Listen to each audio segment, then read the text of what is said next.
হিজারাতান আও হাদিদা। নবী শুনিয়ে দেন, তোমরা যদি মরে গিয়া মাটির সাথে মিশে গিয়া যদি পাথরও হয়ে যাও, আর যদি তোমরা লোহাও হয়ে যাও, তারপরেও আল্লাহ রব্বুল আলামিন তোমাদেরকে জিন্দা করবেন, আবার তোমাদের উঠাবেন। ওরা বলে যে আচ্ছা বুঝলাম, কে উঠাবে আমাদের, কেমনে উঠাবে? আল্লাহ পাক বলেন ফাসায়াকুলুনা মান ইউঈদুনা, ওরা বলে আমাদেরকে কে উঠাবে, আমাদেরকে কে জিন্দা করবে? আল্লাহ পাক জবাবে বলেন কুলিল্লাযী ফাতারাকুম আউওয়ালা মাররা, যিনি তোমাদেরকে প্রথম সৃষ্টি করেছেন তিনি আবার তোমাদেরকে জিন্দা করবেন। আল্লাহ পাক সুন্দর করে বুঝাচ্ছেন। এই সব কথা শোনার পরে فَسَيُنْغِضُونَ إِلَيْكَ رُؤُوسَهُمْ وَيَقُولُونَ مَتَى هُوَ, এসব কথা শোনার পরে আল্লাহ বলেন ওই কাফেরেরা মাথা ঝুলায় ঝুলায় বলে আচ্ছা তা বুঝলাম। আল্লাহ বলেন ওরা মাথা ঝুলায় আর বলে আচ্ছা বুঝলাম, তবে কিয়ামত কবে সেই কিয়ামত অনুষ্ঠিত হবে? আল্লাহ বলেন নবী শোনায় দাও, কুল আসা আইয়াকুনা করিবা, বেশি দেরি নাই, হতে পারে খুবই তাড়াতাড়ি। কি বলা যায়, সে সময়টা অতি নিকটবর্তী হয়ে যেতে পারে, খুবই নিকটবর্তী সে সময়, সে বেশি দেরি হওয়ার কথা নয়। আল্লাহ পাক এবার মানুষকে যুক্তি দিয়ে বোঝাচ্ছেন। কোরআনে কারীম মানতে মানুষ অস্বীকার করলে আল্লাহ ডান্ডার ব্যবস্থা করেন নাই। নবীজিকে বলেছেন ইন্নামা আনতা মুযাক্কিরুন লাস্তা আলাইহিম বিমুসাইতির, নবী আপনি একজন উপদেশক, উপদেশ দিয়ে যান, আপনাকে দারোগা করে বানাই নাই লাঠি চার্জ করার জন্য, পিটায়া মানুষ হেদায়েত করার দরকার। মানুষকে বুঝান, যুক্তি দিয়া বুঝান।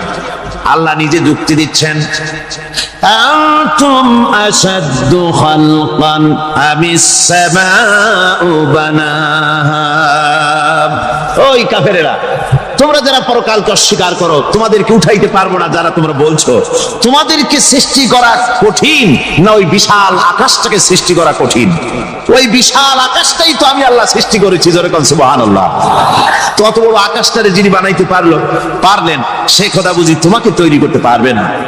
আল্লাহ পাক বলছেন ফানজুর ইলা আসারি রাহমাতিল্লাহি কাইফা ইউহিল আরদা বাদা মাউতিহা, লক্ষ্য করে দেখো এই পৃথিবীর মাটিকে আল্লাহ কিভাবে জিন্দা করেন, মুর্দা মাটি। এই মাটি চৈত্র বৈশাখ মাসে প্রখর রোদে মাটি ফেটে চৌচির হয়ে যায়। এই ফেটে যাওয়া চৌচির মাটিতে আল্লাহ পাক বৃষ্টির পানি দিয়ে এই মাটিকে, এই মৃত্যু মাটিকে আল্লাহ পাক যেভাবে জিন্দা করেন, ইন্না যালিকা লামুহিল মাউতা ওয়া হুয়া আলা কুল্লি শাইইন কাদির, সে আল্লাহ পাক তোমরা মরলে পরে আবার এভাবে জিন্দা করতে পারবেন, জোরে কোন সুবহানাল্লাহ। আমার ভাইয়েরা, আল্লাহ পাকের পরে বলেন দেখো মৃত্যু জমিনকে কেমনে জিন্দা করি। আল্লাহুল্লাযী আরসালার রিয়াহা ফাতুসিরু সাহাবা ফাসুকনাহু ইলা বালাদিন মাইতিন ফাআহইয়ানা বিহিল আরদা বা'দা মাউতিহা কাযালিকান নুশুর। আমি আল্লাহ রাব্বুল আলামিন ওই সমুদ্রের নোনা পানিগুলোকে, সমুদ্রের লবণাক্ত পানিগুলিকে বাষ্পীয় আকারে উত্থিত করে মেঘমালায় পরিণত করি, আর এরপরে বাতাসকে হুকুম করি বাতাস এই মেঘটারে টেনে নিয়ে যাও অমুক জায়গায়। মেঘ চলে এলো, আল্লাহ রাব্বুল আলামিন বলেন মেঘ এবার বিন্দু বিন্দু করে বৃষ্টি বর্ষণ করে দে। আমার হুকুমে ওই পানিগুলি বৃষ্টি হয়ে বিন্দু বিন্দু হয়ে জমিনে পতিত হয়। আল্লাহ বলেন এভাবে করে বৃষ্টির পানি দিয়া মরা জমিনকে জিন্দা করে দিয়া নববধূ গর্ভধারণের যেমন প্রস্তুতি নেয়, বৃষ্টির পানি পায়া মরা জমিন তেমন ফসল ধারণের জন্য প্রস্তুতি নিয়ে নেয়। সুবহানাল্লাহ বিহামদিহি।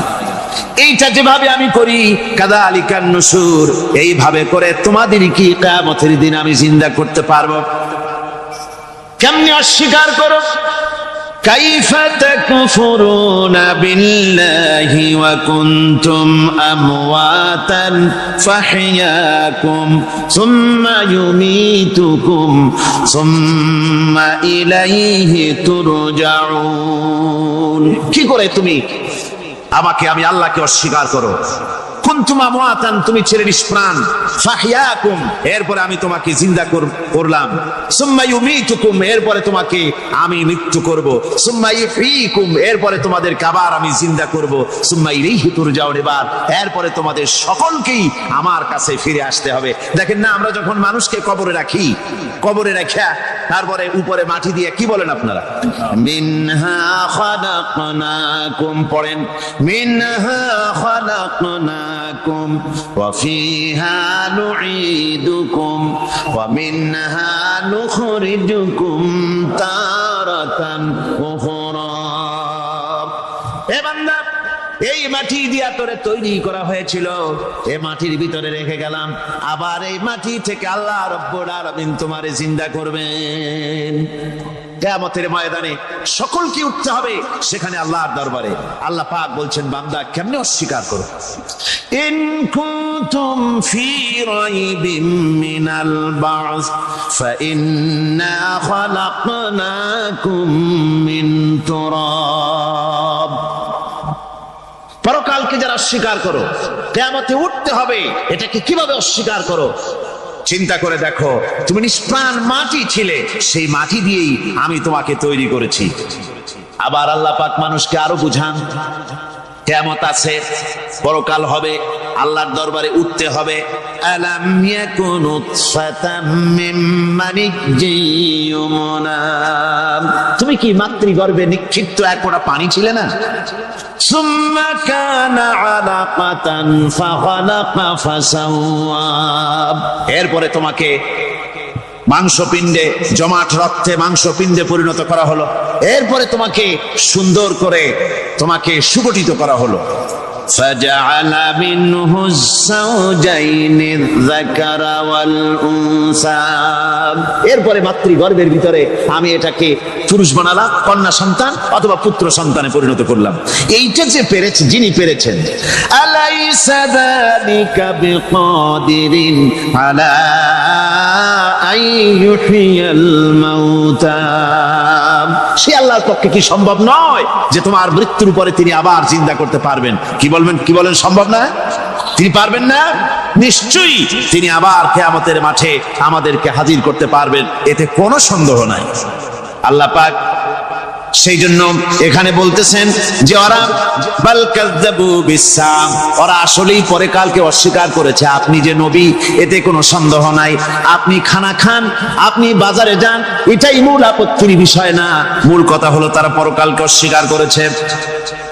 আল্লাহ পাক বলেন, ওয়া আন্নাস সাআতা আতিয়াতুন লা রাইবা ফিহা, অবশ্যই সে সময় আসবে, সে কিয়ামত আসবেই, এতে কোনো সন্দেহ নাই। ওয়া আন্নাল্লাহা ইয়াবআসু মান ফিল কুবুর, আর আল্লাহ পাক তিনি কবরের মধ্যে অন্তর্হিত যা কিছু আছে সবাইকে কিয়ামতের দিন আল্লাহ পাক ময়দানে উঠাবেন। কিয়ামতে আল্লাহর দরবারে সকলকে হাজির হতে হবে।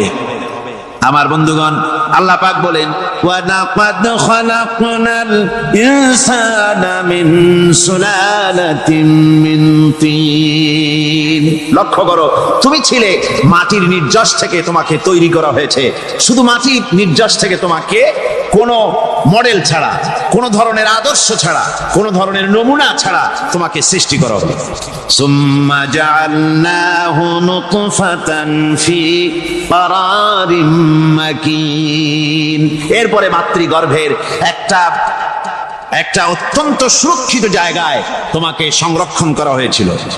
সুম্মা খালাকনান নুতফাতা আলাকাতান ফাখালাকনাল আলাকাতা মুদগা, রক্তপিণ্ডকে নাপাক পানিকে জমাট রক্ত করেছি, জমাট রক্তকে আমি আবার গোশত পিণ্ডে পরিণত করেছি।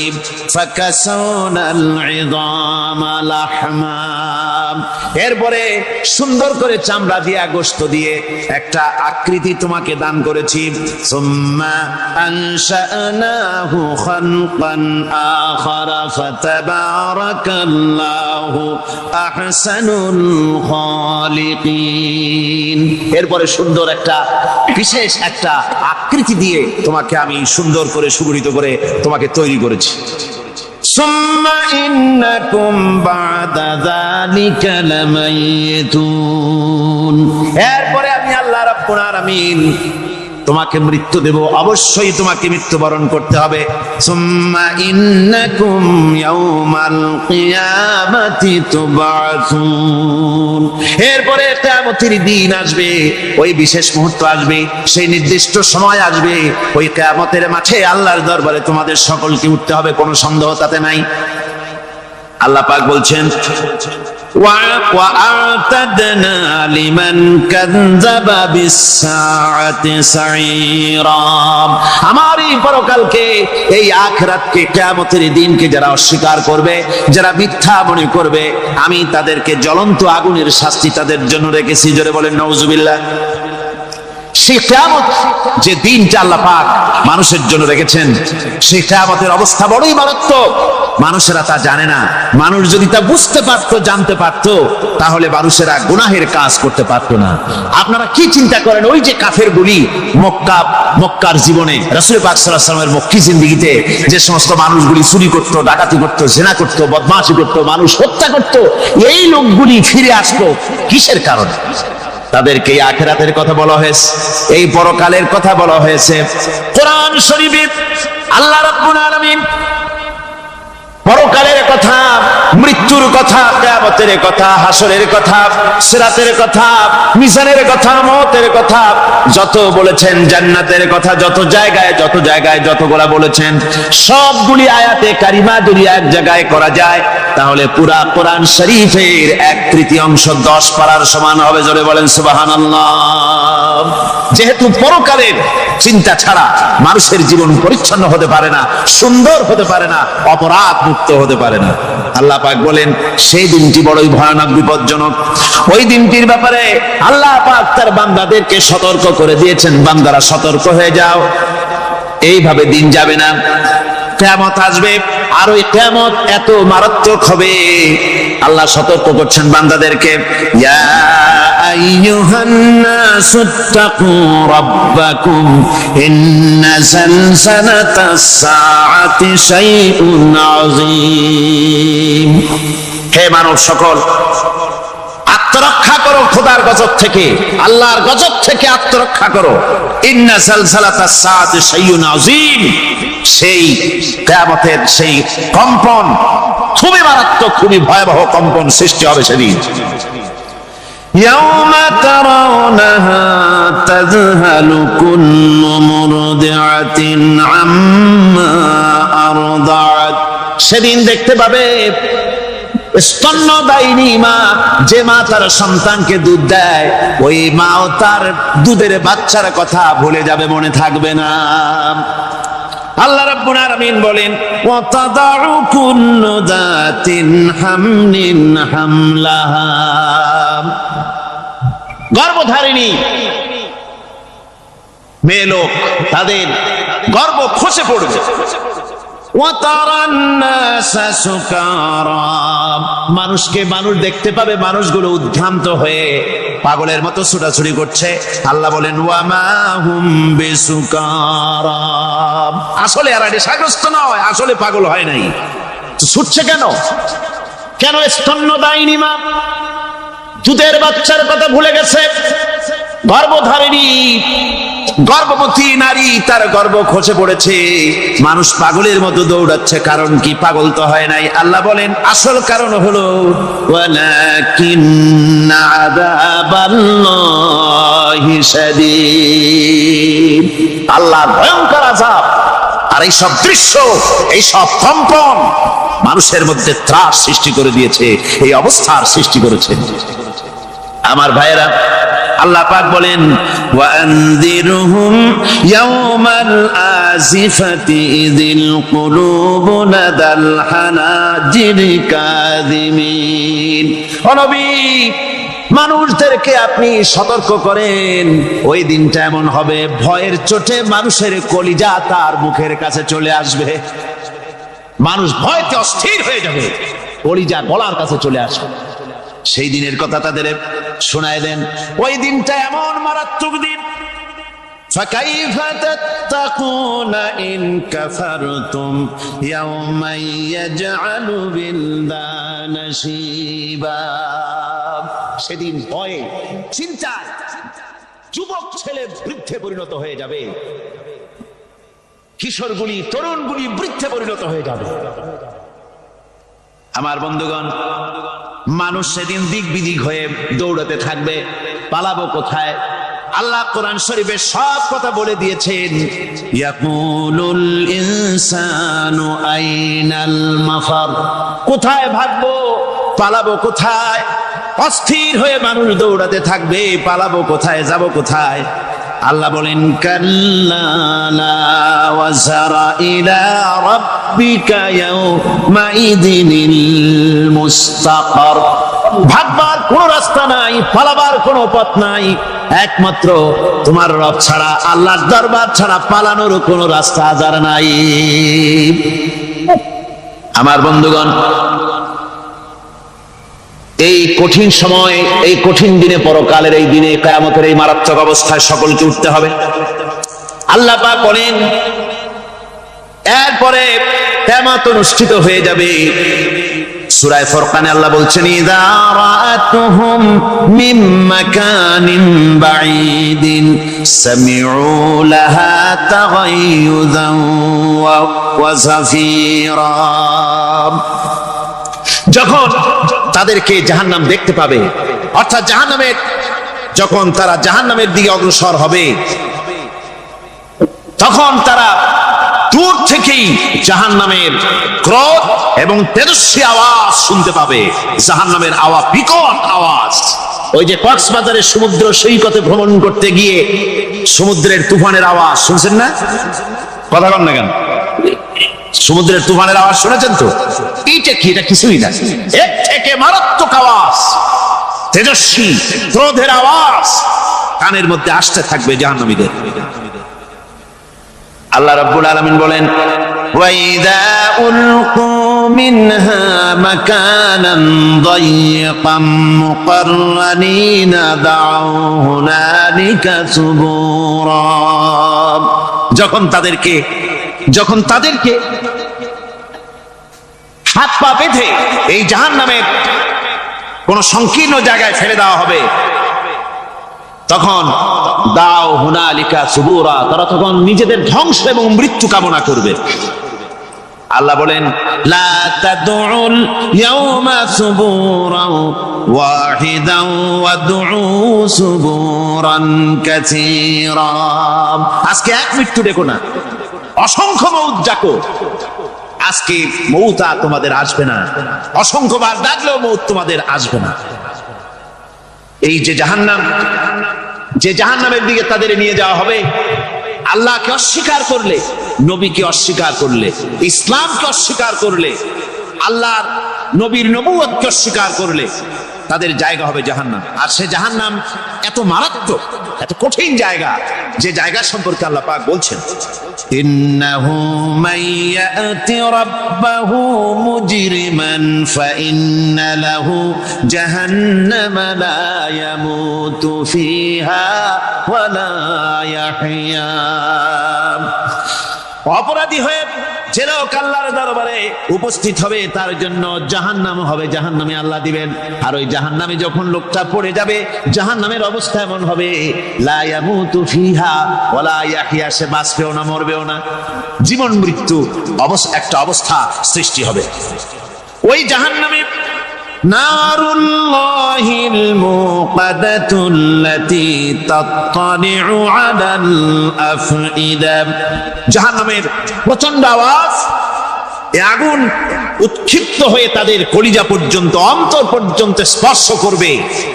এই আগুনের তাপ আর এদের পাহারায় রাখা হবে ইন্নাহা আলাইহিম মুসাদাতুন ফি আমাদিন মুমাদ্দাদা। জাহান্নামীদের পাহারায় রাখা হবে নির্মম, কঠোর ব্যবহার, কর্কশ আওয়াজ, কর্কশ ভাষী এ ধরনের ফেরেশতাদেরকে রাখা হবে তাদের পাহারায়, তারা নিয়োজিত থাকবে। আল্লাহ রাব্বুল আলামিন বলেন, ও দুনিয়ার মানুষ, ইয়া আইয়ুহাল্লাযীনা আমানু ওয়া আনফুসাকুম ওয়া আহলিকুম নারা। ও ঈমানদারেরা, আল্লাহর তো দয়া বেশি বান্দার জন্য। বান্দার উপরে দয়া কার সবচেয়ে বেশি? সবচেয়ে বেশি দয়া হলো বান্দার উপরে আল্লাহ। আল্লাহ চান না যে সে জাহান্নামে যাক, কঠিন জায়গা জাহান্নাম। আল্লাহ বলেন, ও মুমিনেরা, তুমি নিজে আর তোমার পরিবারকে জাহান্নামের আগুন থেকে রক্ষা করো, আগুন থেকে রক্ষা করো, জাহান্নামের রাস্তা থেকে তাদের ফিরাও। ওই জাহান্নাম, যেই জাহান্নামের ইন্ধন হবে মানুষ আর পাথর। ফিরাও জাহান্নাম থেকে মানুষকে, তোমার সন্তানদেরকে ফিরাও। আজকে যে সব সন্তানের আল্লাহ বলেন তুমি নিজে বাঁচো, আহল আয়ালকে বাঁচাও। যে সব সন্তান তোমার নামাজ নাই, রোজা নাই, আল্লাহ পরকালের চিন্তা নাই, যারা ইসলামকে বিশ্বাস করে না, যারা মনে করে কোরআন হচ্ছে বেহেশত দোজখের কথা শুধু, ওতে কোন মানুষের অর্থনীতি, সমাজনীতি, রাজনীতির ব্যাপার নাই, মানুষের জীবনের দরকারি জিনিসগুলি সেখানে নাই। সুতরাং আমরা যদি দুনিয়ায় সুখ সমৃদ্ধি পেতে চাই, তাহলে আমাদেরকে মানুষের তৈরি করা মতবাদ মানতে হবে।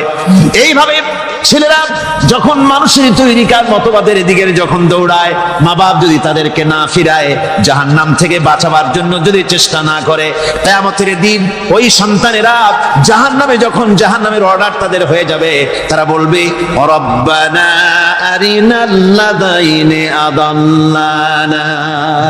হে আমার প্রভু, কে আমাদেরকে গোমরাহ করে দিল, মিনাল জিন্নি ওয়াল ইনসি, জিনের ভিতর থেকে, মানুষের ভিতর থেকে, আমাদের নেতারা, আমাদের মা বাপ, আমাদের মুরব্বী, কারা আমাদেরকে বিভ্রান্ত করলো, তোমার রাস্তা থেকে সরাই দিল, ওরা কই? ওদেরকে নিয়ে আসো। আমাদেরকে এই খারাপ রাস্তা থেকে ফিরায় নাই, জাহান্নামের পথে চলেছি, আমাকে ফিরায় নাই। ও আল্লাহ, আজকে জাহান্নামে যাওয়ার আগে ওই মা বাপ আর মুরব্বি আর নেতাগুলি নিয়ে আসো। নাজআলহুমা তাহতা আকদামিনা লিয়াকুনা মিনাল আসফালিন। নিয়ে আসো, ওদেরকে পায়ের তলে রেখে তারপরে জাহান্নামে যাব। আমার ভাইরা, যে ছেলে আজকে মানুষের তৈরি করা মতবাদের আন্দোলন করছে, সেকুলারিজম করছে, সোশ্যালিজম করছে, ক্যাপিটালিজম করছে, তারপরে ন্যাশনালিজম করছে, হাজারো মতবাদের দিকে আকৃষ্ট হয়েছে আপনার ছেলে, আপনার স্ত্রী, আপনার বোন, আপনার ভাই, আপনি জেনে শুনে তাদেরকে ফিরাচ্ছেন না, আল্লাহ রাস্তায় আনতেছেন না। কিয়ামতের দিন ওরা পালাইতে যাবে, এবং ওদের এই অপরাধের কারণে, ফিরানোর কারণে, সহযোগিতা করার কারণে কিয়ামতের দিন অবস্থা করুণ হয়ে যাবে। এই জন্য আল্লাহ রাব্বুল আলামিন বলছেন, হে বিশ্বাসীরা, আমাকে তোমরা যারা বিশ্বাস করেছো, ঈমান এনেছো, নিজে বাঁচো আর নিজের আহল আয়ালকে জাহান্নামের আগুন থেকে বাঁচাও।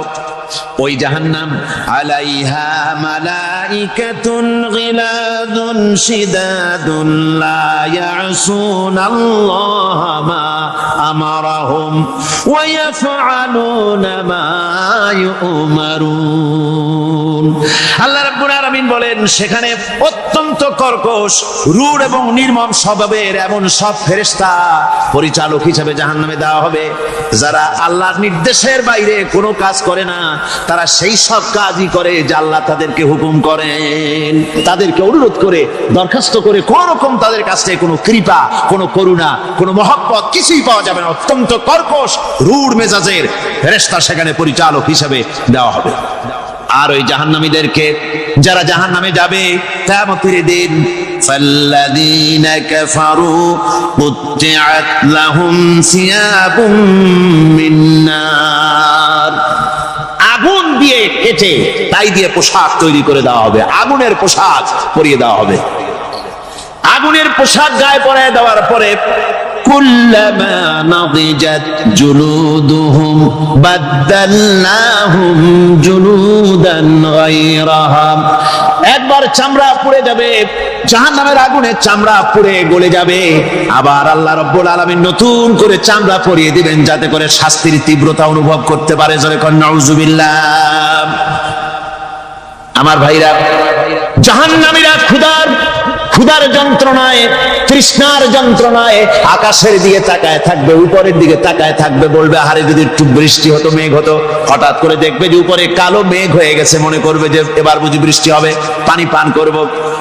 মেঘ তারা দেখতে পেল, মেঘের ভিতর থেকে অল্পক্ষণের ভিতরে গরম পানি পড়বে, এমন গরম পুঁজ, এমন গরম রক্ত পড়বে যেগুলি পান করলে পরে সঙ্গে সঙ্গে পেটের নাড়ি ভুঁড়ি আর কলিজা পিছনের দরজা দিয়ে সব বেরিয়ে যাবে। নাউজুবিল্লাহি মিন যালিক। হে আল্লাহ, এই কঠিন অবস্থা থেকে তুমি আমাদেরকে হেফাজত করো। জোরে বলেন আমিন। সবাই বলেন আমিন।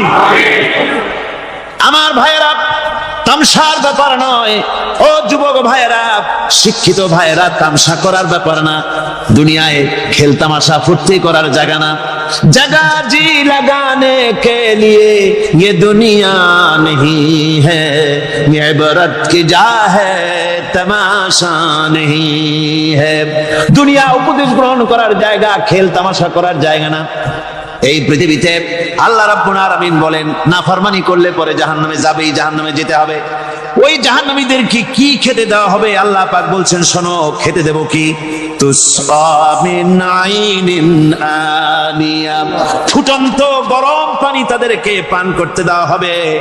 লাইসা লাহুম তুআমুন ইল্লা মিন দরি, কাঁটা যুক্ত ঘাস তাদেরকে খেতে দেওয়া হবে। লা ইউসমিনু ওয়ালা ইউগনি মিন জু, এই খাবারে তাদের শরীর পরিপুষ্ট হবে না, আর ক্ষুধাও নিবৃত্ত হবে না। আমার বন্ধুগণ, এমন কঠিন জাহান্নামের অবস্থা থেকে মাপ পাওয়ার জন্য ইমানের জোশ আসতে হবে, ইমানদার হতে হবে, আর নাফরমানিকে ছেড়ে দিতে হবে। জাহান্নামে যখন মানুষদেরকে নিয়ে যাওয়া হবে, জাহান্নামীদেরকে, ইযা উলকু ফিহা সামিউ লাহা শাহীকান ওয়া হিয়া তাফুর, যখনই ক্ষুধাদ্রোহীদেরকে জাহান্নামের দিকে নিয়ে যাওয়া হবে, আজ তো খুব মাতবাড়ি, কত ভক্ত আছে, তারপরে কত শক্তি, কত কিছু, কিন্তু আল্লাহর দরবারে যখন হাজির হবে, কোনো শক্তি তখন কাজে লাগবে না, কোনো শক্তি কাজে লাগবে না। জাহান্নামে যখন তাদেরকে নিয়ে যাওয়া হবে, জাহান্নাম তখন গোসায় ফেটে পড়তে থাকবে, জাহান্নামের ভিতর থেকে গর্জন আসতে থাকবে, তাকাদু তামাইয়াজু মিনাল গায়জ, জাহান্নাম যেন গোসায় ফেটে পড়তে চাইবে। কুল্লামা উলকিয়া ফিহা ফাওজুন সালাহুম খাজানাতুহা আলাম ইয়াতিকুম নাদির, জাহান্নামের পরিচালক বলবে, ও আল্লাহর বান্দা, কেন আজ জাহান্নামে আসলি, কেন দোজখে আসলি? আলাম ইয়াতিকুম নাদির, তোর কাছে কি কোনো ভীতি প্রদর্শক কেউ যায় নাই? কোন নবীর কথা কি শোনো নাই? কোরআনের কথা কি শোনো নাই? হাদিসের কথা কি শোনো নাই? জাহান্নামে কেন এলি? এত বড় খারাপ জায়গা কেন আসলি? শোনো নাই কি কোনো ভয় দেখানো কেউ কি সব সতর্কবাণী শোনায় নাই? বেঈমানেরা বলবে, ক্বালু বালা ক্বাদ জাআনা নাযীর, হ্যাঁ, আমাদের কাছে এসেছিল, আমাদের কাছে ভীতি প্রদর্শনকারী এসেছিল। ফাকাযযাবনা ওয়া কুলনা মা নাযালাল্লাহু মিন শাই, এসেছিল কিন্তু আমরা বলেছি বেটা মিথ্যে কথা বলে। জোরে কর নাউজুবিল্লাহ। বেটা মিথ্যে কথা বলে। কিসের ব্যস্ত, কিসের দোজখ? খালি খালি দোজখের একটা ভয় দেখাইয়া দুনিয়ার এই টাটকা সুখগুলি নষ্ট করতে চায় এরা। পয়গম্বরদেরকে এরকম বলেছে, আর আলেমদেরকেও যখন কোরআন হাদিস থেকে বলা হয় তখন বলে, এরা জানি দোজখের কথা কইতে, দোজখ কিসের? আর ব্যস্ত, সে তো এক অসভ্য উদ্যান। জোরে কর নাউজুবিল্লাহ। এমনি করে তারা তামসা করে। ওরা বলবে, আমরা এসেছিল ভীতি প্রদর্শনকারী, আমরা মিথ্যে মনে করেছি, বলেছি ওটা মিথ্যে কথা, আর বলেছি আল্লাহ এই ধরনের কিছু নাজিল করেন নাই। জাহান্নামীরা বলবে, ওয়াকালু লাউ কুন্না নাসমাউ আও নাকিলু মা কুন্না ফি আসহাবিস সাঈর, আরে লাউ কুন্না নাসমাউ, তার মানে হলো যদি আমরা শুনতাম, অর্থাৎ মানতাম, যদি নবীর কথা মানতাম, কোরআনের কথা যদি মানতাম, আর যদি ভালো করে বুঝতাম, মা কুন্না ফি আসহাবিস সাঈর, তাহলে আজকে এই জাহান্নামের কঠিন শাস্তি আমাদের লাভ পেতে হতো না, জাহান্নাম থেকে বেঁচে যেতে পারতাম।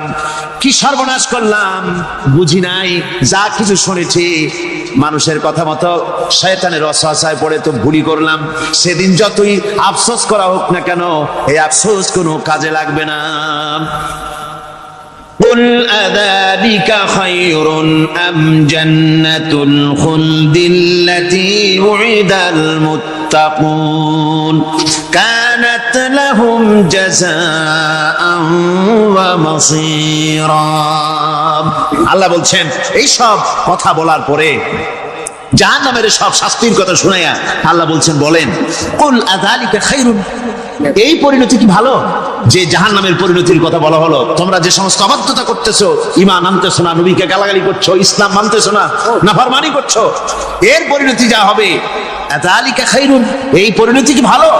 আম জান্নাতুল খুলদিল্লাতী উইদাল মুত্তাকুন, অথবা সেই চিরন্তন জান্নাত যার ওয়াদা করেছেন আল্লাহ পাক মুত্তাকিনদের জন্য, কানাত লাহুম জাযাআন ওয়া মাসীরা, যে জান্নাত হবে তাদের কর্মের প্রতিফল, আর এটাই হবে তাদের মহাযাত্রার শেষ মঞ্জিল।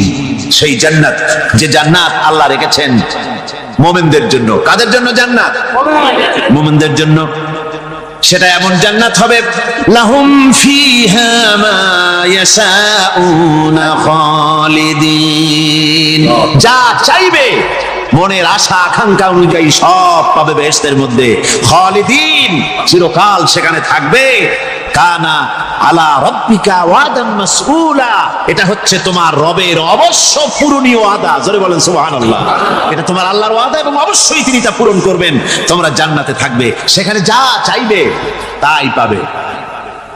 একজন বলছিল জান্নাতে যাইয়া যা চাইবো তাই যদি পাই তাহলে তো খুব ভালো কথা। কয় যে হুজুর আমার তো হোক্কা খাওয়ার দারুণ অভ্যাস, তা বেহেশতের মধ্যে হোক্কা পাবো?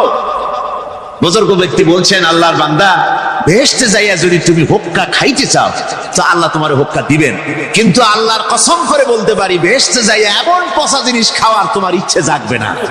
এত ভালো জিনিস তুইয়া এই পচা জিনিস খাওয়ার ইচ্ছা তোমার জাগবে না মনের ভিতরে। বেহেশত আল্লাহ রাব্বুল আলামিন মুমিনদের জন্য রেখেছেন। আমার ভাইরা, সে বেহেশতের বর্ণনা কোরআনে কারীমের মধ্যে আল্লাহ দিয়েছেন। একদিকে জাহান্নাম, কোরআনের বর্ণনা কত সুন্দর। জাহান্নামের কথা শুনতে শুনতে লোকেরা আল্লাহর ভয়তে হতাশ হয়ে যেতে পারে, আল্লাহর ভয়তে। সেই জন্য যত জায়গায় জাহান্নামের বর্ণনা আছে, সাথে সাথে আবার আশার সঞ্চার করার জন্য আল্লাহ জান্নাতের কথা বলেছেন। কাহার এবং জব্বার নাম আল্লাহ যেখানে ব্যবহার করেছেন, সাথে সাথে আবার গাফুর রহিম নাম ব্যবহার করেছেন, বান্দা যেন হয়রান হয়ে না যায়। আমার ভাইরা, একদিকে জাহান্নামের এই কঠিন শাস্তির কথা, আবার অপরদিকে আল্লাহ বলেন, শোনো, এমন জান্নাত আমি রেখেছি, মাসালুল জান্নাতিল্লাতী উইদাল মুত্তাকুন, এমন বেহেশত মুত্তাকিনদের জন্য যার ওয়াদা করা হয়েছে, এমন বেহেশত সেটা, ফিহা আনহারুম মিন মাইন গায়রি আসিন, সেখানে এমন সুন্দর স্বচ্ছ পানির ঝর্ণাধারা, সুমিষ্ট পানির ঝর্ণাধারা রাখা হয়েছে।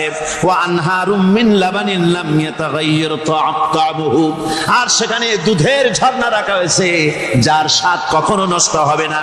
ওয়া আনহারুম মিন খামরিন লাযযাতান লিশ-শারিবিন, আর রাখা হয়েছে পানীয়ের ঝর্ণাধারা যা পানকারীদের জন্য অত্যন্ত সুন্দর হবে, খুবই সুস্বাদু হবে। আর রাখা হয়েছে ওয়া আনহারুম মিন আসালিন মুসাফফা, পরিষ্কার পরিচ্ছন্ন সুস্বাদু মধুর ঝর্ণা। জোরে বলেন সুবহানাল্লাহ। গাছপালা তৈরি করেছেন, পানি তৈরি করেছেন, সব ব্যবস্থা করে দিয়েছেন। এমনকি শীতকালে পিঠা খাবেন, রসের ব্যবস্থাও করে দিয়েছে। চট্টগ্রামের রস আছে না? কি গাছের রস? খেজুর গাছের রস। এই খেজুর গাছের গোড়া খুঁজতে খুঁজতে 5 মাইল নিচেও যদি চলে যান, খেজুর গাছের মাথায় যেমন রস পাওয়া যায়, খেজুর গাছের 5 মাইল নিচে কি ওরকম এক ফোঁটা পানি পাওয়া যাবে? খেজুর গাছের ভিতরেও কি তেমন পাওয়া যাবে? ঠিক জায়গা মতো কাটলে যেমন রস পাওয়া যাবে, অন্য জায়গায় পাওয়া যাবে না।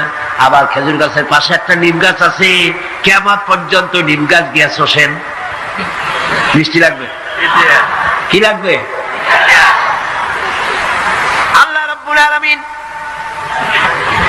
আপনি পিঠা খাবেন, খেজুর গাছ দিয়ে রস তৈরি করে দিলেন, পায়াস খাবেন, চাউল তৈরি করে দিলেন, গম দিয়ে দিলেন, গোশ খাবেন, কিমা খাবেন, কি খাবেন, সমস্ত কিছু রব্বুল আলামিন তৈরি করে মানুষের সামনে দিয়ে দিলেন। আর বললেন খাও, পান করো, খাও, আর আমার শুকর আদায় করো। মাঝে মধ্যে পড়ো আলহামদুলিল্লাহি রাব্বিল আলামিন। এই যে ঠান্ডা, গোটা পৃথিবী এখনো ঠান্ডা শুরু হয়নি। এই ঠান্ডা শুরু না হওয়ার কারণ আমরা, এটা কারণ কারা? আমরাই। গ্লোবাল ক্লাইমেটের চেঞ্জ এসেছে, গোটা দুনিয়া আবহাওয়ার পরিবর্তন হয়ে গিয়েছে। শীতের সময় শীত নাই, গরমের সময় গরম নাই। এটা কি খুব ভালো? এটা কি? এটা রোগ ব্যাধি বেশি হওয়ার লক্ষণ। শীত যখন আসে, এত প্রচন্ড শীত, গোটা পৃথিবী যত এসি আছে, সমস্ত শক্তিশালী এসি প্লান্ট একযোগে যদি ছেড়ে দেওয়া হয়, আল্লাহ শীতকালে শীত দেন, তার সহস্র কোটি কোটি ভাগের এক ভাগের শীত কি পৃথিবীর মানুষ তার যন্ত্রপাতি দিয়ে তৈরি করতে পারবে? পারবে। সূর্য দিয়ে প্রতি মুহূর্তে আল্লাহ পাক যে তাপ দেন, গোটা বিশ্বের সমস্ত আগুন একসঙ্গে যদি জ্বালানো হয়, সেই তাপ কি তৈরি করা সম্ভব হবে?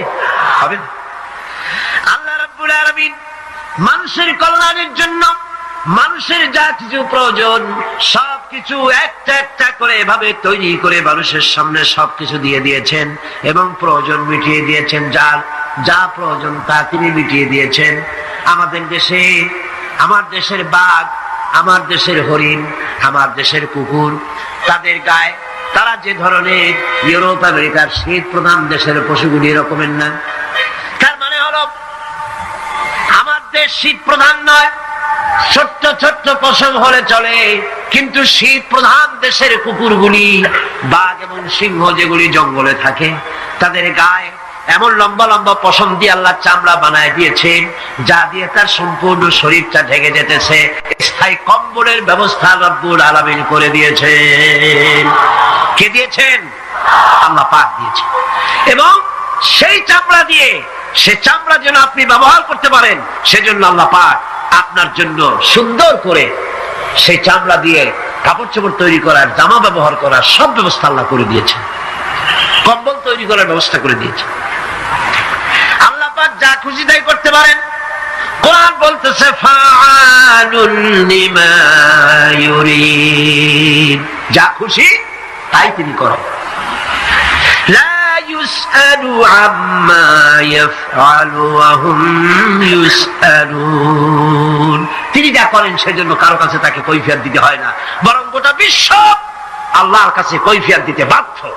সমস্ত বিশ্ব কৈফিয়ত দিতে কার কাছে বাধ্য? আল্লাহ পাকের কাছে কৈফিয়ত দিতে বাধ্য। প্রচন্ড শক্তির মালিক। মানুষেরা বোঝে না, ক্ষমতায় যখন আসে তখন চতুর্দিকে দেখে ক্ষমতার ক্ষমতা, কি যে করবে দিশা করতে পারে না। সারা জীবন ক্ষমতায় টিকে থাকার জন্য সর্বাত্মক প্রচেষ্টা চালায়, দেশ যখন পাইছি আর ছাড়বো না, ঠিক কিনা? এই চেষ্টা চালায়। কিন্তু আল্লাহ পাকের মূল ক্ষমতা তো আল্লাহর হাতে। আল্লাহ পাক ক্ষমতা দিয়ে বলেন লিনানজুরাকুম কাইফা তা'মালুন, ক্ষমতা দিয়ে তাকায় থাকি তোমার আমলটা কি হয় তা দেখার জন্য, তুমি করোটা কি সেইটা দেখার জন্য আমি দেখি। লিনানজুরাকুম কাইফা তা'মালুন। মানুষ ক্ষমতা হাতে পায়, অত্যাচার স্টিম রোলার চালায়, আল্লাহ দেখতে থাকে। আর আল্লাহ যখন অ্যাকশন নেন, সেই অ্যাকশন থেকে তাকে কেউ বাঁচাইতে পারে না। প্রচন্ড ক্ষমতার মালিক। রাতকে দিন বানাতে পারেন, দিনকে রাত বানাতে পারেন, আমিরকে ফকির বানাতে পারেন, ফকিরকে আমির বানায় দিতে পারেন, রাস্তার লোক ধরে নিয়ে প্রেসিডেন্ট বানায় দিতে পারেন, আবার নারাজ হলে পরে সুতার মালা দিয়ে জেলখানায় ঢুকাইয়া দিতে পারেন। ক্ষমতায় থাকাকালীন ফুলের মালা এত বেশি পায়, ফুলের মালায় গলা ভরে যায়। গাবতলির কোরবানির হাতেও এত মালা পায় না। এত মালা গলায় দিয়া আনন্দে ফুর্তিতে মারতে থাকে। আমার বন্ধুগণ মনে রাখেন, ফুলের মালায় আত্মহারা হয়েও না যারা ক্ষমতায় থাকো। এই ফুলের মালা আর ফাঁসির রশি একেবারেই পাশাপাশি। ফুলের মালা থেকে ফুলগুলি ঝরে পড়লেই ওই রশিটাই ফাঁসি হওয়ার জন্য যথেষ্ট, ঠিক কিনা? মানুষ বোঝে না। আল্লাহ বলেন আমি তাকায় থাকি, দেখি কি করো, তোমার আমলটা কেমন হয়। ক্ষমতার মালিক আল্লাহ, দেওয়ার মালিক আল্লাহ।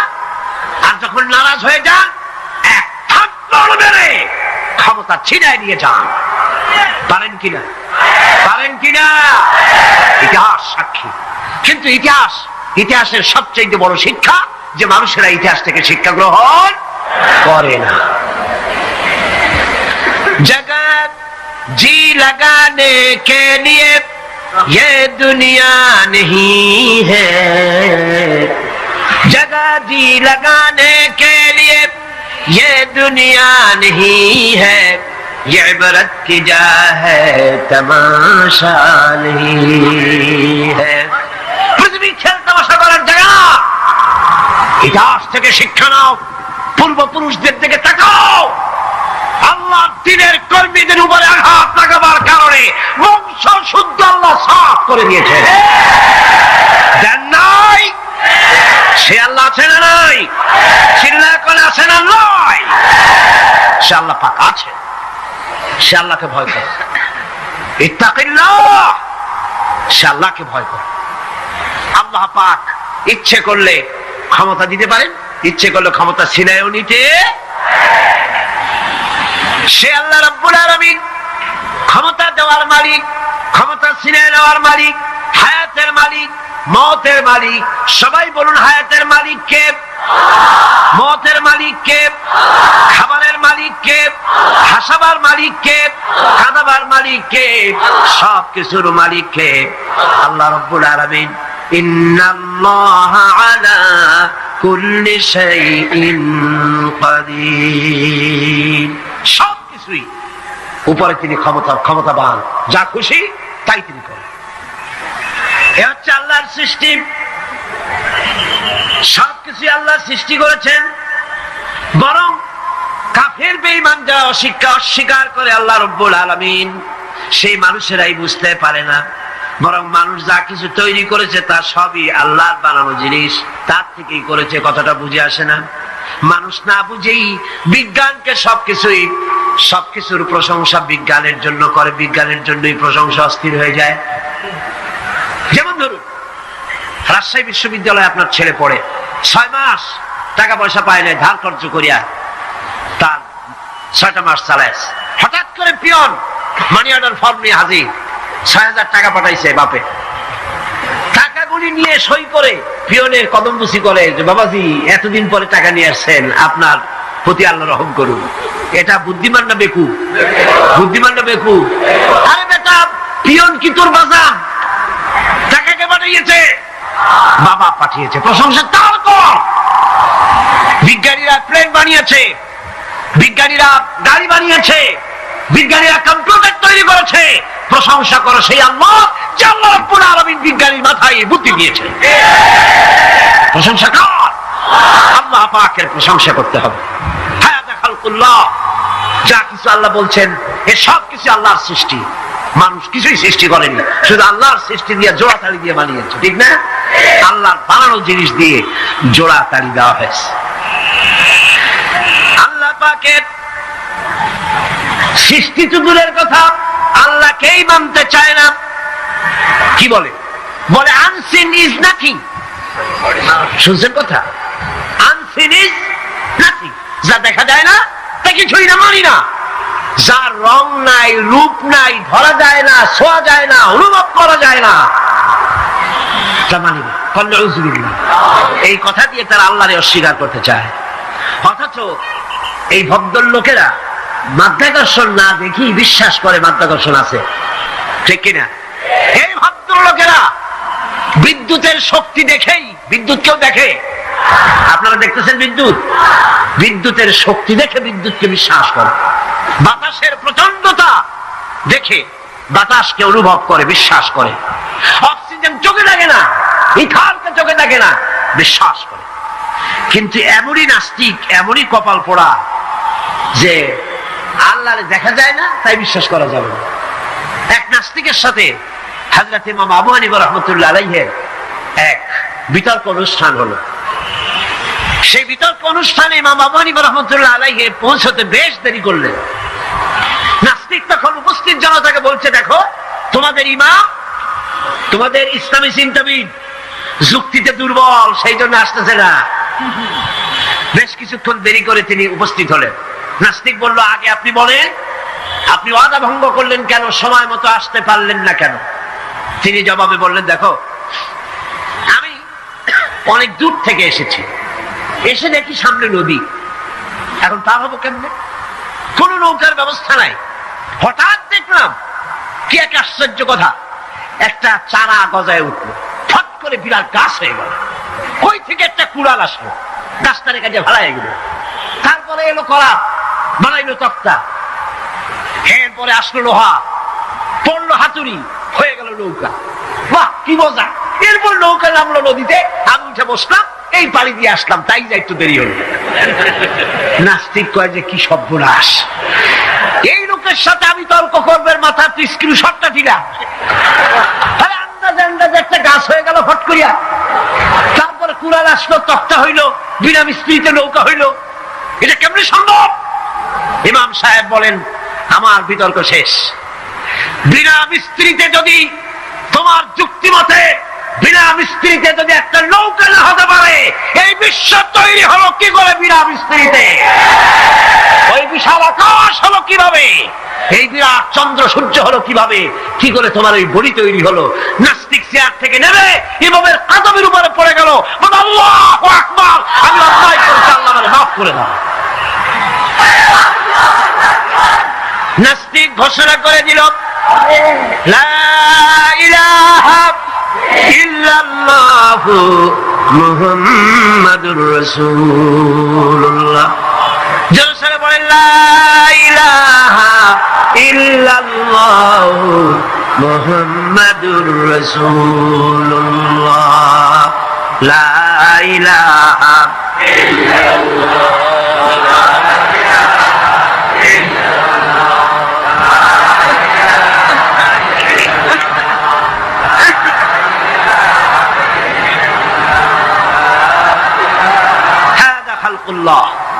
আল্লাহর সৃষ্টি। কার সৃষ্টি? বলেন সবাই খুশি হয়ে, কার সৃষ্টি? আল্লাহ ছাড়া কে কি বানাইছে? দেখো সব কে বানিয়েছে? খুশি হইয়া মুখ ফুলাইয়া জোরে কোন কে বানিয়েছে?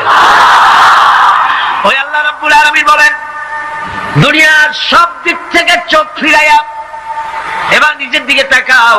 ওয়াফি আনফুসিকুম ওয়াফি আনফুসিকুম আফালা তুবসিরুন। এমনকি তোমাদের নিজেদের মধ্যেও আমার নিদর্শন আছে। তারা কি তা অনুধাবন করে না? তোমার মধ্যেও আমার নিদর্শন আছে। কার মধ্যে? আমাদের মধ্যে। কোন কার মধ্যে? আমাদের মধ্যে আল্লাহর নিদর্শন আছে। মানুষ যদি তার নিজের দেহের প্রতি লক্ষ্য করে, তাহলে সে মহান আল্লাহ পাকের অসংখ্য কুদরত দেখতে পাবে। যেমন একটি শিশু যখন জন্ম হয়, তখন তার হাড়ের পরিমাণ হয় 305টি। 305টি। পরে এগুলি একটা দুটো মিশে গিয়ে পরিমাণ দাঁড়ায় 206টি হাড়। 560টি পেশি দিয়ে এই হাড়গুলিকে বেঁধে রাখা হয় এবং মোট গিরার পরিমাণ দাঁড়ায় 100 গিরা। আপনি কি জানেন আপনার আঙ্গুলের মাথা থেকে বাহু পর্যন্ত কয়টা গিরা আছে? গণবেন কখন? কিলাকিলি করি তো কুল পাননি। দেখেন না গিরা কতগুলা। আঙ্গুলের এই আঙ্গুলের মধ্যেই কতগুলা গিরা। এখানে গিরা, সেখানে গিরা, এখানে গিরা, এখানে গিরা, এখানে গিরা, বাহুতে গিরা। গিরা যদি একটাও না হতো, হাতটা হাত হইতো না। হাত কি হইতো? লাঠি। লাঠি হইতো। ভাত খাওয়া যাইতো না। ভাত খাইতে গেলে মাখানো লাগে কিনা? মাখানো লাগে না? মাখাইবেন কি দিয়ে? হাতগুলা আঙ্গুলে গিরা নাই, সব কাঁটা চামচ। আর কেনুতে গিরা নাই, হাত ক্লোজ হবে না, নিজের মুখে আসবে না। দুই হাতের মাথায় একজন বসবে, একজন আর একজনের খাওয়াবে। তাও আবার খাওয়াই দিকে মুখের মধ্যে না গিয়ে নাকের সিধার মধ্যে গিয়ে হাসতেছেন। সুবহানাল্লাহ। ওয়াফি আনফুসিকুম আফালা তুবসিরুন, তোমার ভেতরে আমার নিদর্শন আছে, অনুধাবন করো। মানব শরীর এক আশ্চর্য মেশিন, সুবহানাল্লাহ, আশ্চর্য মেশিন।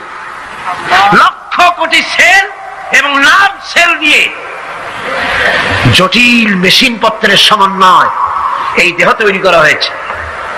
এবং এই শরীরের ভিতরে দুটো মূল্যবান জিনিস আছে। তার একটি হচ্ছে কন্ট্রোল রুম, যাকে বলা হয় ব্রেইন, যেটা কি ব্রেইন। আরেকটি হচ্ছে জেনারেটর, সেই জেনারেটরটা কি হার্ট, আপনার হৃৎপিণ্ডে। ওয়াফি আনফুসিকুম আফালা তুবসিরুন, লক্ষ্য করো না কেমনে? তোমার শরীরের দিকে তাকাও না। Brain, control room. হার্টের কাজ হচ্ছে রক্তগুলিকে সার্কুলার করা, রক্তগুলিকে পৌঁছে দেওয়া সর্বত্র। যা খাচ্ছেন সমস্ত খাদ্যগুলিকে, রক্ত তৈরি হচ্ছে, হার্টের কাজ হলো এটাকে এইভাবে করে করে পৌঁছে দেওয়া। আর এই রক্তগুলি যদি না পৌঁছায়, শরীরের যে অংশে রক্ত পৌঁছাবে না সে অংশ কি হবে? প্যারালাইজড হবে, অবশ হবে। মাশাআল্লাহ, আপনারা সব ডাক্তার বুঝতে পারতেছেন, কথা বুঝে ফেলতেছেন, আলহামদুলিল্লাহ। রক্ত পৌঁছাবে না, প্যারালাইজড হয়ে যাবে। এই জন্য আল্লাহ কি করেছেন?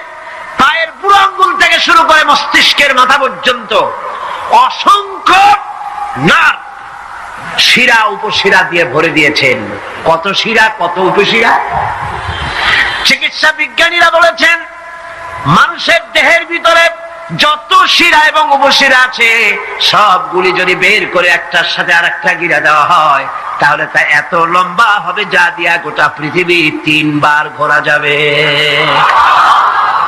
এই শিরা উপশিরা গুলি যদি ছিঁড়ে ছিঁড়ে শরীর থেকে বের করে করে পাশাপাশি যদি সাজানো হয়, তাহলে 3 একর জমিন লাগবে সাজায়া রাখতে।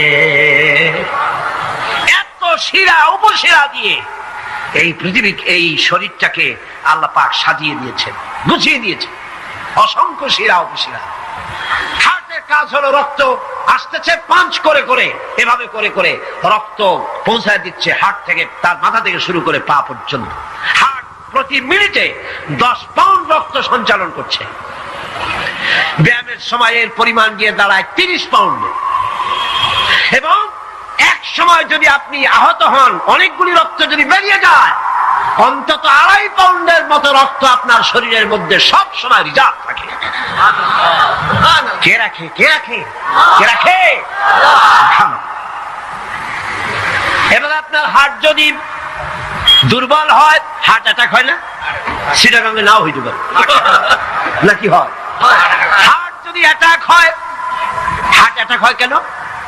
হার্টের যেই জিনিস ভেতর দিয়ে রক্তগুলি প্রবাহিত হয়, আর্টারি যেগুলি, এই আর্টারিগুলি যদি অতিরিক্ত চর্বির কারণে, অনেকে তো খায় জম্মের খাওয়া, ডাইনি বাই তাকায় না, সুবহানাল্লাহ, সাইলেন্ট কপাল বাদ দেওয়ার সব পেট, খাওয়ার সময় বিসমিল্লাহ কয় না, শেষও আলহামদুলিল্লাহ কয় না, খায় আর কয় যা মজা হইছে, কোনো কথাবার্তাও পাইকারি দরে খেলে পরে চর্বি হবে।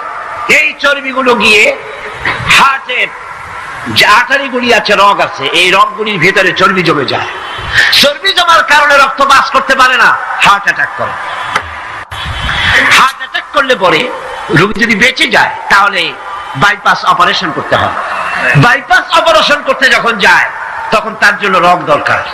ওই যেটা ব্লক হয়েছে ওটা ফেলে দিতে হবে, নতুন আরেকটা রগ লাগবে।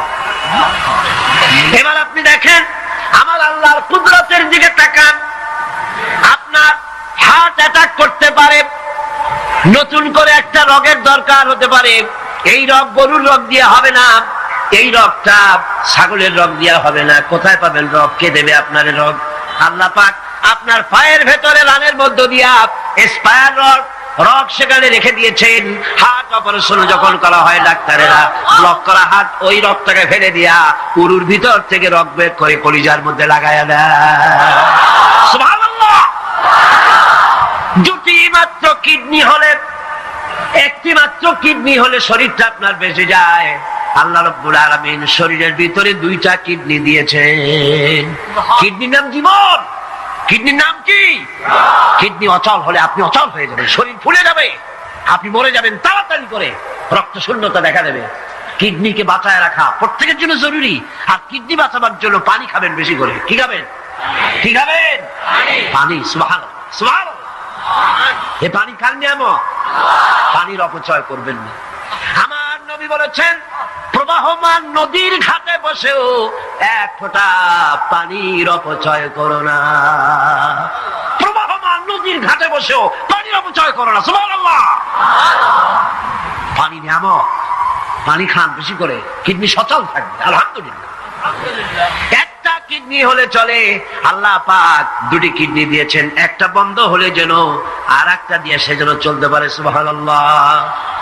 মানুষের শরীরের ভেতরে এই পরিমাণ লেমন আছে যা দিয়া একটা ঘর সাদা বানানো যায়, এই পরিমাণ ফসফরাস আছে যা দিয়া 2500 ম্যাচ বানানো যায়। তোমার শরীরের ভিতরে এমন নিদর্শন আছে।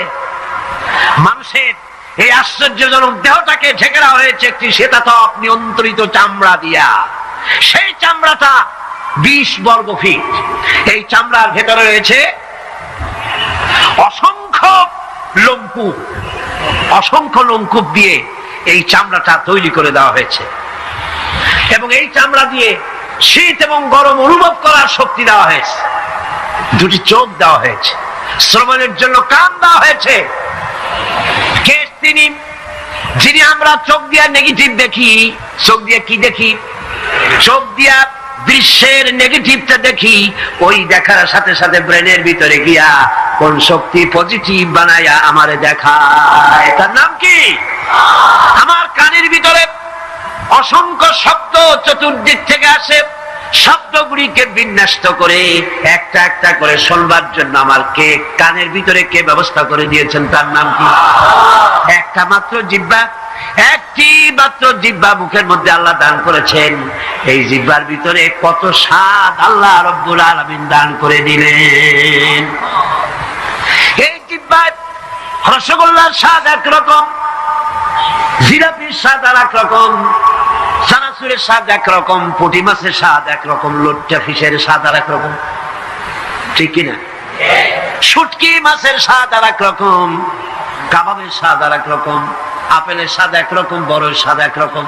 একটা জিহ্বা দিয়া হাজারো স্বাদ নেওয়ার তৌফিক দিলেন আল্লাহ। সেই খাবার সময় বিসমিল্লাহ বলে না, পরেও আলহামদুলিল্লাহ কয় না।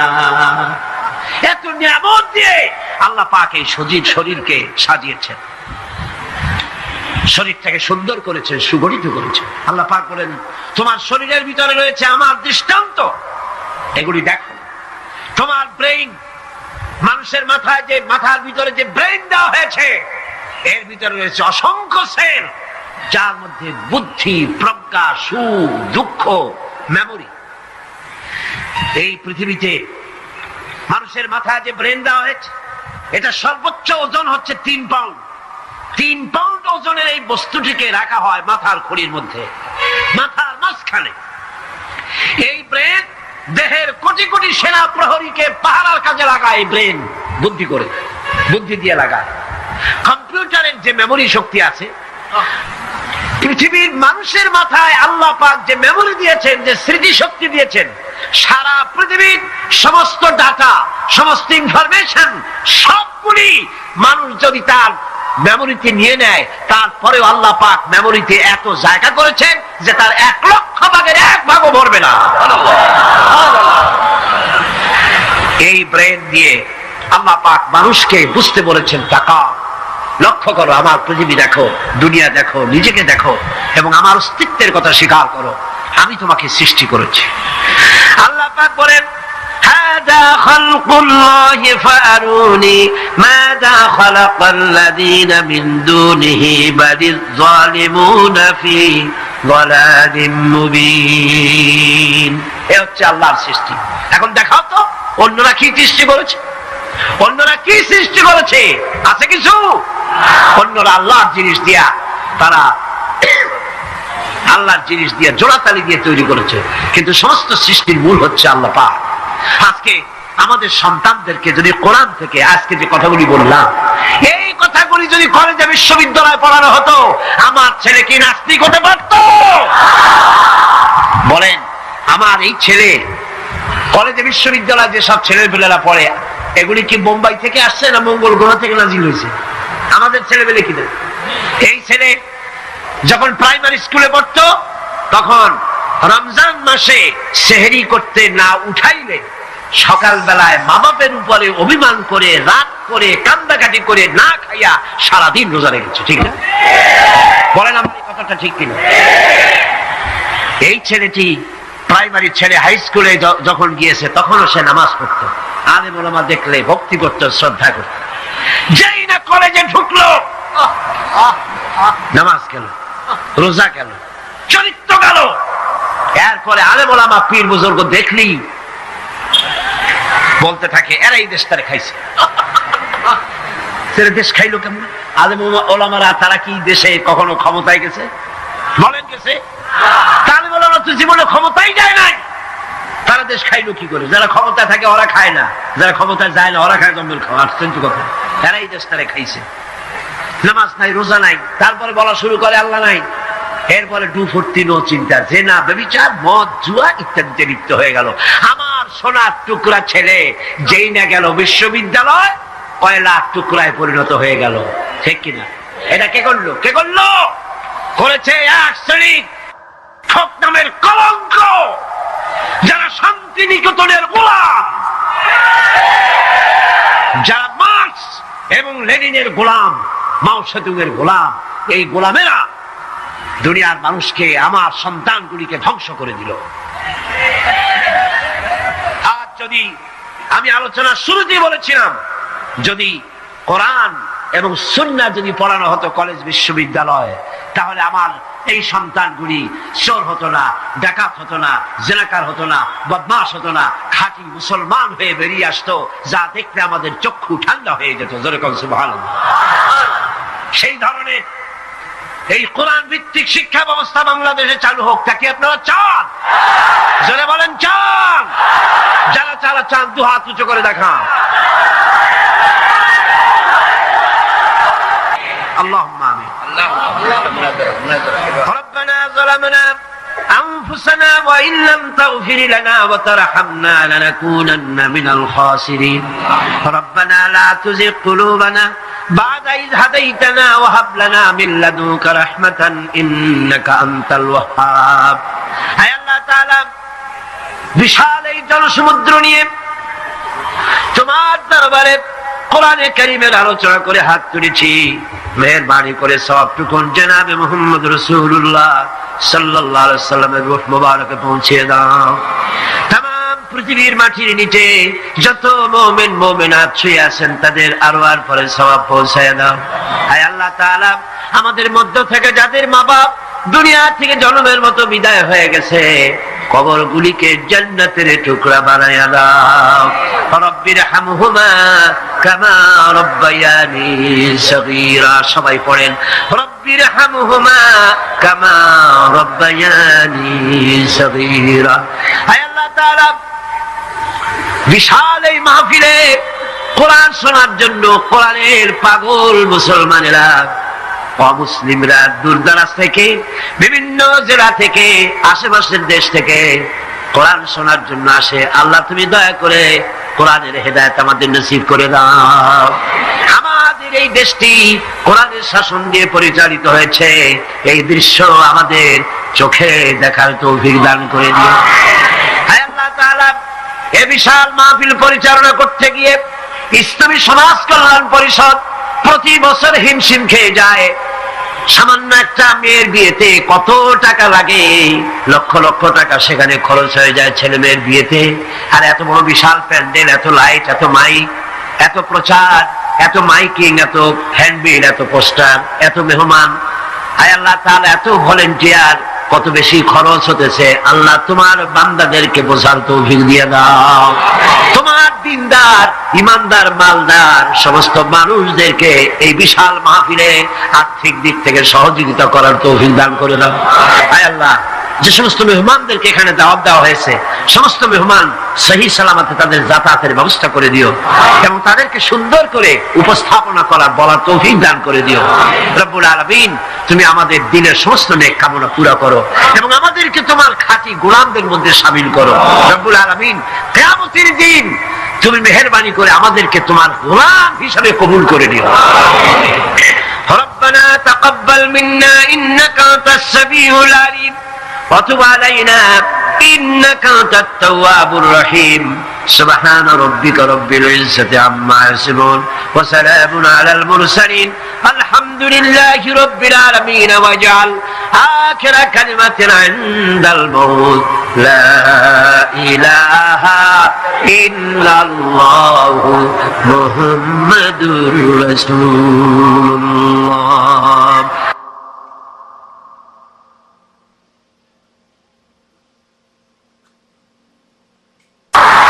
আল্লাহ পাক বলছেন, আম্মান ইউজিবুল মুত্তাররা ইযা দাআহু ওয়া ইয়াকশিফুস সুআ ওয়া ইয়াজআলুকুম খুলাফাআল আরদ। আল্লাহ পাক বলেন, এমন কে আছেন যিনি ব্যাকুল এবং অস্থির দোয়া যিনি শোনেন, এমন কে যিনি তোমাদেরকে দুনিয়ার খলিফা বানায় দিয়েছেন, দুনিয়া ব্যবহার করার উপযোগী করে দিয়েছেন, ব্যবহার করার ভোগ করার সুযোগ করে দিয়েছেন। তিনি কে? তিনি হচ্ছেন আল্লাহ পাক। গভীর রাত্রে আপনি যে ক্রন্দন করেন, চিন্তা করেন, মামলায় পড়ে, মকদ্দমায় পড়ে, কষ্টে পড়ে, ঋণগ্রস্ত হয়ে, রোগগ্রস্ত হয়ে, ব্যথা নিয়ে, বেদনা নিয়ে, অস্থির মন নিয়ে আপনি যে দোয়া করেন, সেই দোয়া কে শোনে বলেন? কে শোনে? আল্লাহ রাব্বুল আলামিন বলেন, আমি শুনতে পাই, আমি সব শুনতে পাই। সামিউম বাসীর, এমন কিছু নেই যে আমি শুনি না। সমুদ্রের অতল তলদেশে শৈবালের সাথে লাগানো, প্রবালের সাথে লাগানো ছোট্ট একটি পোকা, যা মাইক্রোস্কোপ যন্ত্র ছাড়া দেখা যায় না, আটলান্টিক মহাসাগরের অতল তলদেশে ওই পাথরের সাথে মিশে থাকা ছোট্ট পোকাটি যদি ক্ষুধার জ্বালায় চিৎকার মারে, যদি পেটের যন্ত্রণায় চিৎকার মারে, কেউ শোনে না। আল্লাহ পাক বলে না, আমি আরশের মালিক, আমি শুনতে পাই। আইলাহুম মা'আল্লাহি কালিলাম মা তাযাক্কারুন। এগুলি আমি শুনি, আর পৃথিবী ভোগ করার জন্য আমি তোমাদেরকে অধিকার দিয়েছি। মানুষ মঙ্গল গ্রহে যাচ্ছে, তাতে আমার কোনো ক্ষতি নেই, আপনাদের ক্ষতি আছে, যাক না মঙ্গল গ্রহে। কিন্তু একটা বিষয় ক্ষতি হয়, আমি বিজ্ঞানে আমাকে গোড়া ধর্মান্ধ ভাবার কোনো কারণ নাই। বিজ্ঞান চলে যাক মঙ্গল গ্রহে, কিন্তু তার উপকারিতা কতটুকু তা আমাদের দেখতে হবে, দেখা উচিত না? পৃথিবীর মানুষ যেখানে না খেয়ে মারা যাচ্ছে, যে টাকা খরচ করা হলো মঙ্গল গ্রহে যাওয়ার জন্য, সেই টাকা দিয়ে যদি বিদ্যুৎ তৈরি করা হতো, পৃথিবীর প্রত্যেকটি মানুষের বাড়িতে বাড়িতে বিদ্যুৎ পৌঁছে দেওয়া যেত।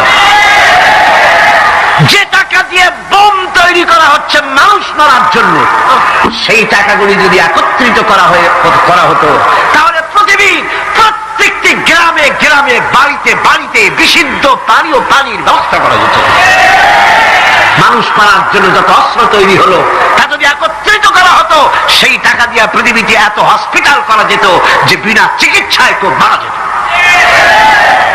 আজ অসংখ্য টাকা খরচ করা হচ্ছে, গবেষণা ভালো, কিন্তু এই গবেষণার কি দাম? হিমালয় পর্বতের ওজন কত? চলেন আমরা গবেষণা করি, হিমালয় পর্বতের ওজন কত। চলুন আমরা পরিমাপ করি, আটলান্টিক মহাসাগরে কত হাজার লক্ষ গ্যালন পানি আছে। চলুন সাহারা মরুভূমিতে যাই, হিসাব করে দেখি কত সহস্র কোটি বালুকণা সেখানে আছে। এ ব্যাপারে কোটি কোটি সহস্র সহস্র বিলিয়ন মিলিয়ন ট্রিলিয়ন ডলার খরচ করার কোন দাম আছে? মানুষ মানুষের জন্য, মানুষ মানুষের কল্যাণের জন্য। সেই কল্যাণ যদি সাধিত না হয়, তাহলে কি হবে? আল্লাহ পাক বলছে, এই পৃথিবী তোমাদের জন্য ভোগ দখলের জন্য দিয়েছে। পৃথিবী নিয়ে বেশি ভাবো, এখানে নিয়ামত আছে, সাথে বাস করতে পারবা না, সাথে যাইতে পারো, সাথে তো মানুষ গেছেও, যাইতে ক্ষতি নাই, আমি কিন্তু মানা করি না, আর আমার মানা শরীর বেঁকে সাথে যাক না, ক্ষতি কি? আমার বক্তব্য মনে হয় বুঝতে আপনাদের কষ্ট হয়নি, বুঝতে কষ্ট হয়েছে? আমার বক্তব্য হচ্ছে যে রিসার্চে, যে গবেষণায় মানবতার কল্যাণ হয়, পৃথিবীর কল্যাণ হয়, টাকা সেখানে লাগু। কিন্তু পৃথিবীর ইহুদি খ্রিস্টান ঐক্যবদ্ধ, মানবতার কল্যাণে টাকা খরচ করা হবে না, মানবতার কল্যাণে না, বরং অন্য কাজে রিসার্চ করে করে টাকা পয়সা খরচ করা হবে। যাক, তারা করতে থাকুক। এরপরে আল্লাহ পাক বলেন, আম্মান ইয়াহদিকুম ফি যুলুমাতিল বাররি ওয়াল বাহরি ওয়া মান ইউরসিলুর রিয়াহা বুশরাম বাইনা ইয়াদাই রাহমাতিহি। কে সে যিনি জলে স্থলে অন্ধকারে তোমাদের পথ দেখিয়ে দেন, অন্ধকারের ভিতরে, পানির ভিতরে এবং স্থল ফাঁকে কে তোমার পথ দেখায়? কে দেখায়? বলেন না, কে দেখায়? সমুদ্রের ভিতরে নাবিকেরা যখন পথ চলে, দিনের বেলায় সূর্য দেখে পথ নির্ণয় করে, কিন্তু রাতের বেলায়, রাতের অন্ধকারে সে যেন পথ হারায় না ফেলে, সেই জন্য আল্লাহ রাব্বুল আলামিন বলেন, আমি আকাশে তারকা খচিত করে রেখেছি, তারকা দেখে দেখে নাবিকরা পথ নির্ণয় করে গন্তব্যে পৌঁছে যায়, পথ হারায়া যায় না। অন্ধকারের ভিতরে আমি তো পথ সৃষ্টি করেছি। আইলাহুম মা'আল্লাহ তাআলা আল্লাহু আম্মা ইউশরিকুন। ওই আল্লাহর সাথে কে আছে শরীক, যিনি কাজগুলিতে আল্লাহর সাথে সহযোগিতা করেছে? আছে কেউ? সুতরাং আল্লাহ পাক যারা শিরক করছে তার থেকে আল্লাহ পাক মুক্ত। যিনি বৃষ্টি বর্ষা এবং বৃষ্টির আগে ঠান্ডা বাতাস দিয়ে বৃষ্টি আসছে এই সুসংবাদ প্রদান করেন, এ কাজের মধ্যে কেউ নেই আল্লাহ শরীক। এবার আল্লাহ পাক বলছেন, আইলাহুম মা'আল্লাহ কুল হাতু বুরহানাকুম ইন কুনতুম সাদিকিন। আল্লাহর কোন কাজে কোন শরীকদার নাই, অংশীদার নাই, আছে? বলো, যদি তোমাদের কাছে কোনো দলিল থাকে, দলিল পেশ করো। আকাশ তৈরি, সূর্য তৈরি, চন্দ্র তৈরি, গ্রহ নক্ষত্র, সৌররাজি, নবমণ্ডল, ভূমণ্ডল, যা কিছু আমি বানিয়েছি আর যা কিছু করেছি, এর মধ্যে আমার শরীক কে আছে দেখো। যদি তোমার কাছে দলিল থাকে, দলিল আনো, যুক্তি পেশ করো। আছে কোনো যুক্তি? এদের কাছে যুক্তি হলো আকাশ বলতে কিছুই নাই। কি আছে? অনেক দূরে, সেই জন্য নীলে নীলে দেখা যায়। আর কি? আর হচ্ছে দেয়ার ইজ নো গড, স্রষ্টা বলতে কেউ নাই। নাউযুবিল্লাহ মিন যালিক। জোরে বলেন নাউযুবিল্লাহ। আল্লাহ রাব্বুল আলামিন তিনি বলছেন, বাদিউস সামাওয়াতি ওয়াল আরদি আন্না ইয়াকুনু লাহু ওয়ালাদুন ولم تكن له صاحبة وخلق كل شيء وهو بكل شيء عليم। তিনি তো আসমান এবং জমিনের অস্তিত্ব সৃষ্টি করেছেন, তার পুত্র কন্যা কি করে হতে পারে? খ্রিস্টানরা দাবি করেছে আল্লাহর ছেলে আছে, নাউযুবিল্লাহ। ইহুদিরা দাবি করেছে আল্লাহর ছেলে আছে, নাউযুবিল্লাহ। খ্রিস্টানরা আল্লাহর স্ত্রী পর্যন্ত বানিয়েছে, নাউযুবিল্লাহ। আল্লাহ পাক বলেন, সত্য একটি সূরার ভিতরে তাওহীদের কথা এমন ভাবে পেশ করেছেন যা গোটা পৃথিবীর মানুষ যদি হেদায়েত পেতে চায়, ছোট্ট সূরাটি তার জন্য যথেষ্ট। পড়েন আমার সাথে, কুল হুয়াল্লাহু আহাদ। পড়েন সবাই, কুল হুয়াল্লাহু আহাদ আল্লাহুস সামাদ লাম ইয়ালিদ ওয়া লাম ইউলাদ ওয়া লাম ইয়াকুল লাহু কুফুয়ান আহাদ। আল্লাহ পাক বলেন, হে নবী আপনি বলুন, আল্লাহ এক এবং একক, তার কোনো অংশীদার নাই, তিনি বেনিয়াজ, তিনি কাউকে জন্ম দেন নাই, তাকেও কেউ জন্ম দেয়নি। আকাশ আর জমিনে আল্লাহর সমকক্ষ কেউ নাই, কেউ নাই। তিনি এক এবং একক। তার একত্ববাদের দাওয়াত দেওয়ার জন্য অসংখ্য পয়গম্বর আল্লাহ পাক এই দুনিয়ায় পাঠিয়েছেন, আর সমস্ত পয়গম্বর দাওয়াত দিয়েছেন কি লা ইলাহা ইল্লাল্লাহু মুহাম্মাদুর রাসূলুল্লাহ। সবাই দাওয়াত দিয়েছেন লা ইলাহা ইল্লাল্লাহ, লা ইলাহা ইল্লাল্লাহ, লা ইলাহা লা ইলাহা ইল্লাল্লাহ। নাই কোনো আইনদাতা নাই, কোনো বিধানদাতা নাই, কোনো শাসনকর্তা নাই, আল্লাহ ছাড়া কেউ নাই। বলেন সুবহানাল্লাহ। আল্লাহ এক এবং একক, তিনি সব সৃষ্টি করেছেন। আল্লাহ পাক বলছেন আল্লাহুল্লাযী খালাকাস সামাওয়াতি ওয়াল আরদা ওয়া আনজালা মিনাস সামাই মাআন ফাআখরাজা বিহি মিনাস সামারাতি রিজকান লাকুম। আল্লাহ হচ্ছেন তিনি যিনি আকাশ সৃষ্টি করেছেন, জমিন সৃষ্টি করেছেন, আর আকাশ থেকে পানি বর্ষণ করে তোমাদের খাদ্য উৎপাদন করে দিয়েছেন। এ পানি হচ্ছে মানুষের জন্য জীবন। পানির এক নাম কি? জোরে বলেন, পানির এক নাম কি? জীবন। এই পানি এক নাম জীবন। কিন্তু কর্ণফুলীর পানি যদি চট্টগ্রামে 10 ফুট উঁচা হয়ে আসে, পানির নাম হবে কি? নাম হবে নরক। এই পানিকে কন্ট্রোল করেন আল্লাহ রাব্বুল আলামিন। আল্লাহ যদি ইচ্ছে করেন বেশি করে পানি দিয়া পুরা এলাকা ডুবাই দিতে পারেন, আবার ইচ্ছে করলে পানির ভিতরে মানুষ বাঁচাই দিতে পারেন, আগুনের মধ্যে মানুষ বাঁচাইতে পারেন। সমস্ত ক্ষমতা হচ্ছে, কর্তৃত্ব কেবলমাত্র আল্লাহ পাকের। কর্তৃত্ব কার? কর্তৃত্ব কার? আল্লাহ পাকের কর্তৃত্ব। হযরত নূহ আলাইহিস সালামের জামানায় 40 দিনের বন্যা।